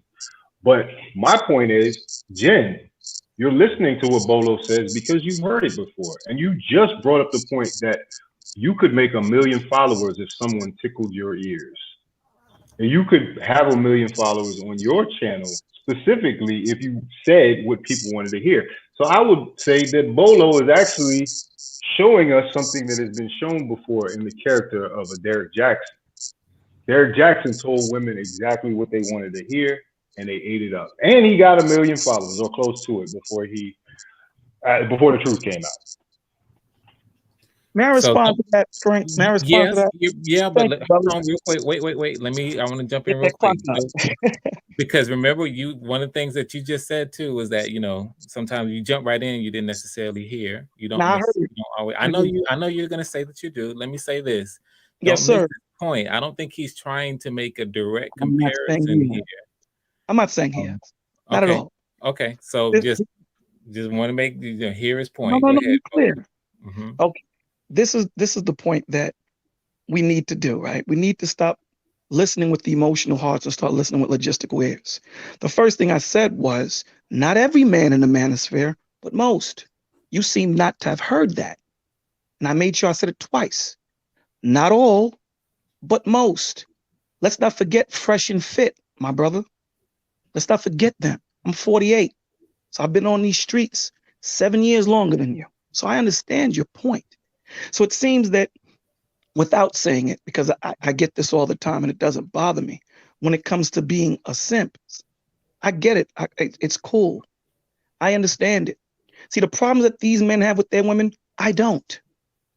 It's far from it. I don't have to stand tall and beat my chest for my woman to submit to me. So I boast and say, why is that? So it's not about me trying to pander to women. It's about truth. I've raised 2, and I've raised 2 men. So it's about clarity and understanding. Am I taking away the responsibility and a dysfunction that women add to this situation? Hell no. Women have put a lot of dysfunction in the Black community and Hispanic community. But what I'm saying to you is, we're the leaders, we're the heads. So the onus needs to be on us to take back our families. Thank you for being respectful of the clock. This is an interesting back and forth. Real quick, Brother Frank. Yes. Oh, response? Yeah. I mean, I pretty much made my point. But okay. The fact of the matter is, I mean, you're not listening. You can't say that you've heard every creator on YouTube that speaks on specific topics and that all the men are doing it. Because frankly, I don't have those problems with women either. Like, you're not saying nothing but some words, man. I go way back. You know what I'm saying? Like, so. Nothing but respect, brother. Yeah. So, I mean, I'm really confused as to why you would have opposition to men building in certain spaces and then allowing women to actually watch that at times. You know what I mean? Like, because I feel like that's more of what's going on. You see people evolve over the time they're on YouTube. They'll have one position and 5 years ago, and then 5 years later, they'll be on something totally different, So real quick, before we do more, I like this. I'm shouting out this comment right here. Ashley Jackson, who was here, I know her from a different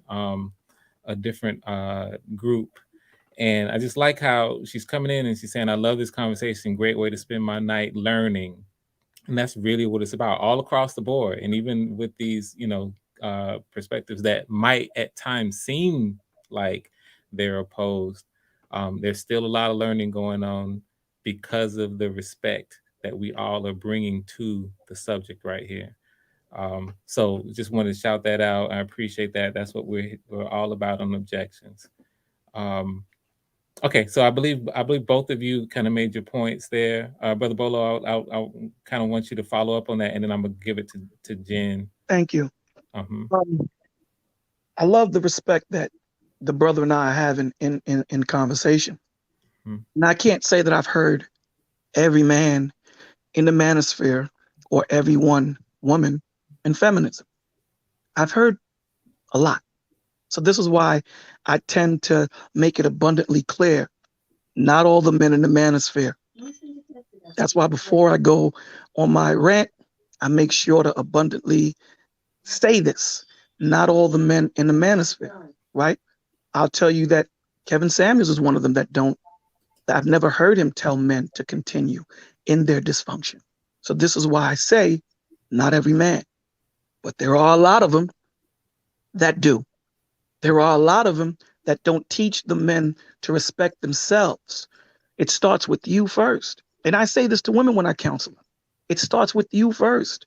That once you know what your worth is, you can go out there and demand your value and not settle. There you go. Do you feel like, Jen, that this is a good opportunity here for us to maybe do final comments? Since it really seems like we are all kind of vibing on some similar things, even after having expressed some of the opinions that we have. What do you think? I think so. Plus, my Wingstop is coming. Gotta eat. Okay, so do you want to say something now, and then I go through one final? Only because I found it funny. Fawcett, is it? Frank Fawcett. Frank Fawcett. Fawcett Media. Say my channel so I can get some subscribers. Yeah. And you know what? Please shout those out. Your Fawcett Media. Please shout those out too on your final. I'm gonna give everybody that's on the panel now a final shout out. Make sure that you shout your channel so you can pick up followers. Okay, go ahead, Jen. Okay, Fawcett Media. I thought it was funny that you brought up Derek Jackson because I actually think he's just as big a clown. He's just on the opposite end. Everybody's pandering. Everybody's trying to make money on social media because it's fast money, it's big money. But I just thought that was funny because I've looked at Derek Jackson and laughed, and we make fun of him and whatever, the same way we do Kevin Samuels. To me, all these guys are just like actors. This is a genre, and everybody's trying to figure out how to make the most money. So I just wanted to put that out there. I don't want anybody to think that I've ever watched Derek Jackson was like, oh my God, he speaks to me. But he's doing it in the same vein with women who are not holding themselves accountable and think men were always the problem. And so it's just, in my opinion, different sides of the spectrum. Depending on how you feel personally, you're going to gravitate towards the character or the actor, right? And then after that, I just want to say thank you immensely to everybody who commented, who agreed and disagreed. I love this panel. I love this show. Please welcome. You're always welcome here, whether you agree or disagree. And do not forget, On the Block with Jen. Subscribe to me because we do this show Objections on my page and Frank's page, and then my page, and then Frank's page, and we go back and forth. Patrice, you need a page. Bolo, I just followed you. And thank you so much, everyone. I really, really love this. This was good dialogue. It had to be had. And I'm glad that we did it without, a knockdown, drag out fight. And I'm about my tough love, but I really, truly want the best for everyone. And there's so much healing to do. You know what I mean? I just think that some people aren't the way. So with that, I will bid you good night and listen to the last comments. So I could go get my chicken. Okay, and you actually gave OG Patrice a shout, so we're gonna actually take it to OG Patrice. Thank you for being so patient. I know you have been. Thank you for exercising that, Patrice. I'm gonna actually give everybody for riding through the full 2 minutes on the timer. So your final thoughts, and I think you have a channel that you might be working on as well. You I might want to talk am. about that. Yes, Okay. I am. My channel is coming soon. Thank you so much, Frank, Jen. I appreciate you guys always being welcoming and allowing me to come on the panel and speak my perspective and my opinion on things. Bolo, I'd love to know your channel. Listen, I'm a woman that's very traditional, and we women grew up with heroes, whether they were our fathers, our big brothers. We need more of that in the Black community. Black women need more Black heroes, Black leaders, Black men that's setting the tone and the example where they can then follow all those that want to fall in place, right? But what I won't do is I won't put no more Black leaders on pedestals. Nobody's a god to me in the Black community. If I like what you're doing and you are doing the work and you are helping heal our communities, that's what I want to be a part of. I want to be a part of the solution, not the problems. So anybody that's bringing me the positive vibes, the good works, the solutions, those are the type of people I want to network with. I don't want to work with the men or the women that are toxic, the men or the women that are spitting venom back and forth to each other, and we're getting nowhere. Like, I'm done with that. I've seen the Brother Polites, I've seen the Dr. Umars, I've seen the Tariq Nasheeds, I've seen the Boyce Watkins, all of these people that have come up in our communities and have made millions, hundreds of thousands and millions of dollars, and have done nothing but spew nothing but toxicity in the Black community, and I'm tired of it. I don't want that. No man is an island, and I'm not going to put a man on a pedestal. No man is going to be no godfather to me. Only man's going to be something to me is my husband, and he's going to be my king. He's going to run our castle, and I'm going to be the queen of it. That's it. Other than that, no man or no woman will get worshiped, will be on a pedestal for me, especially in these YouTube streets. It's too many people coming up off of, listen, it's too many of these prosperity preachers, YouTube people. I can't do it no more. It's toxic. I can't do it. Okay, and thank you. So you're working on the channel. It's not up yet, correct? It's not up yet. I'm working on it. Okay, then we know it's coming in. We got the request going in. We got the request. We lining up to come on in, Patrice. So get it in. I appreciate that. Thank you. Mm-hmm. Okay, I'm gonna bring it over to Fawcett Media to go next. Thank you for your patience so much. Great, thank you for having me. I'm Fawcett Media on YouTube. I'm an actor, writer, producer, NFT artist as of late. I've started to work in the blockchain on that type of thing, and my channel is mostly kind of evolving right now. I like to cover entertainment, but I've actually gotten some steam off of this Kevin Samuels thing. As you can see, I'm very familiar with the man. I actually did the intro for his show last summer and got a little burn on there. So, you know, it was great to kind of help another Black man in this community. But I will posit the fact that Kevin is the only one that calls himself the Godfather. Now, if some other people choose to call him the Godfather, that's their choice. I don't call him the Godfather. I think it's kind of Fawcett. Did we lose him? Take these things, because we should be all taking anything anybody says on YouTube, even Marcus Brownlee, with a grain of salt. You know, like, so this is my thing. If he says the iPhone 13 is the best phone ever created, are you just going to jump out there and believe that it's the best phone ever created just because he said it? No. Do you have to listen to Kevin Samuels every night? Do I listen to Kevin Samuels every night? Absolutely not, because it becomes repetitive. But does that negate the fact that he's actually making a difference? He's actually got the audience, and he's been able to get his message across in a very succinct way? I'd say yes. So I just hope that everybody could take some objectivity out of this conversation to realize that Kevin is not the devil, okay, and that you can exist in a world where you don't have to like everything everybody's saying for it to be good for you. Mm-hmm. I think that's wise. Thank you. Thank you. Fawcett Media, please be sure. I'll go ahead and shout it right after him. Definitely, if you haven't yet, join his channel and continue to support. As you see here, we're all displaying, all of us, every last one of us are really displaying that we can, present our positions in a very respectful way. And we just had a couple shouts in the chat, sort of underlining that. And so for that reason alone, subscribe to the brother and follow and learn more about what he has to say on his channel. Bolo TV, we rotating over to you. You got a word? Yeah. Bolo TV, subscribe. We deal with mental illness. It's a place exclusively for men, but not primarily for men. It's a place where men can come and talk about their feelings and talk about what's going on, because we really don't have a place where we can do that, right? So this is why a lot of the traumas carries over into our relationships, carries over into our manhood, because we've been taught that we're supposed to run through that wall and not hurt, cry, nor get stressed out. And when we get older and we get to that point, we boil over, we commit suicide, we drink, we do drugs. So it's a place where you can open up and speak on it.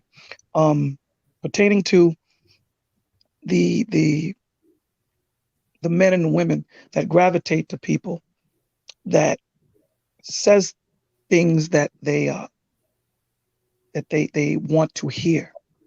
And that's the problem. A lot of the times truth is very heavy. It's not for the weak. And a lot of the times we tend not to be still. We tend to be so busy because we don't like what's going to stare back at us in that mirror.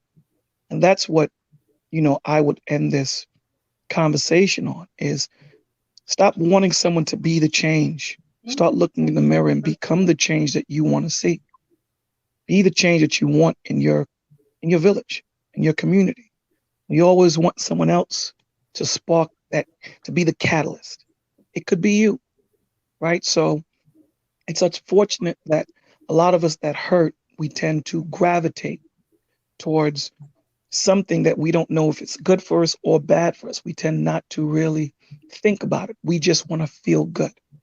And us that are stronger than those that are weak, we have the responsibility of teaching our younger brothers, our younger sisters, to be strong and to understand what's going on around them and give them the strength of discernment.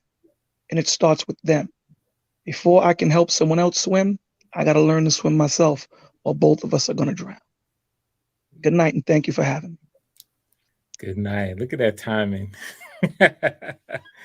Good night, and thank you so much, and really for all three of you. I'll go ahead and give you this last time to kind of say good night, because I'm gonna go ahead and put Patrice, Bolo, and Fawcett in the back.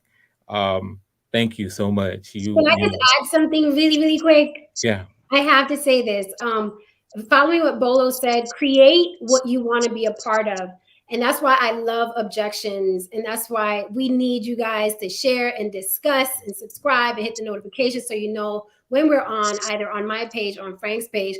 But I think that kudos to Frank. And he pulled me into this because we created what we wanted to be a part of, obviously, because we weren't seeing it online. And now we're all here disagreeing very, very passionately, but respecting each other. And that's what I wanted. That's what I wanted to be a part of. And I think we created that. And I love you guys for contributing to that. So don't feel like, oh, if I start a channel, I'm only going to have 5 followers, because it's going to take us, right? All of us to start channels and create environments that we want to be a part of. We can't just let all these people throw out all kinds of things, whether we love them or hate them, and they be the only voice, right? So going back to what Bolo said, the strong ones have to bring up, the weaker ones, and we have to do it with love. It could be tough love, but there has to be love in it. So I just wanted to say that. Thank you again, guys. And I just subscribe to you, Fawcett and Jen and Frank. Mm-hmm. I'm waiting for you, Patrice. Okay. Appreciate it. Thank you. Thank you. Thanks, guys. Thank y'all so much. All right, so I'm gonna go ahead and actually put our 3 panelists in the bag. You're welcome to hang out in the chat, of course. And I wanted to go ahead now formally and throw it to you, Jen, for any of your comments. I'm gonna close this out. I just want to say thank you guys for being here. I said I've been talking all night, so yeah, I heard everything. Don't forget, follow On the Block with Jen so you could keep up with objections, subscribe, hit the notification bell so you know when we're on, because we're on a couple times a week. And you need to know when we're on so you can come and object. So please be here. Thank you. Mm-hmm. Yeah, and I really like the positive energy that we have in closing, because I do think it's a reflection of the respect that we have. As everyone here knows, like the 2 of us right now, the creators of the show, we passionately disagree on this subject. Absolutely, we're on some really opposite ends with our perspectives on one Kevin Samuels right now. But the positive vibe that we have to say, hey, yes, we know we disagree, but the common thing here is that we all want to come together and grow and love on each other and come up with ways to benefit this issue, the community, bringing people together in ways that we feel like we can have, that we have in common. Come on, we can disagree on these little things, but we know that there's the bigger issue, and that's what we're all coming together to do. So what you won't see on my page after I had this wonderful conversation. I'm not going to do a 3-hour video on Frank. Right. What happened on that page? Because that's what happens in the YouTube streets. People look like they get along, and then next thing you know, let me tell you what I think about what I really think about what he said. No, we're not cutting each other up. Yeah, that's true. Yeah, we can't do that. We're not going to do that. And I'm seeing some of the stuff here. Yeah, Brother Bond, love is the key. Absolutely. We're all trying to come together and express that the best we can, as much as we can. Bond, same here. Planting the seed, that's all of us. So yeah, with that, I kind of want those to be my closing comments here. We're going to continue to move forward. I want to underline what Jen just said. The very next objections is going to be over on Jen's channel. Oh, the subject. Uh-oh. I got a doozy for the next objections. I got a doozy. Jen has something ready for us, so I'm looking forward to it as well. Before we go, I will mention this. We do have, as we know, we have some people in various parts of the industry, as well as some actors or people who want to act. I have on my other channel, Life or Death, an audition for a voice acting audition on Saturday at 1 p.m. 1 p.m. I think I have a banner that I can actually throw up on that just to put it up there.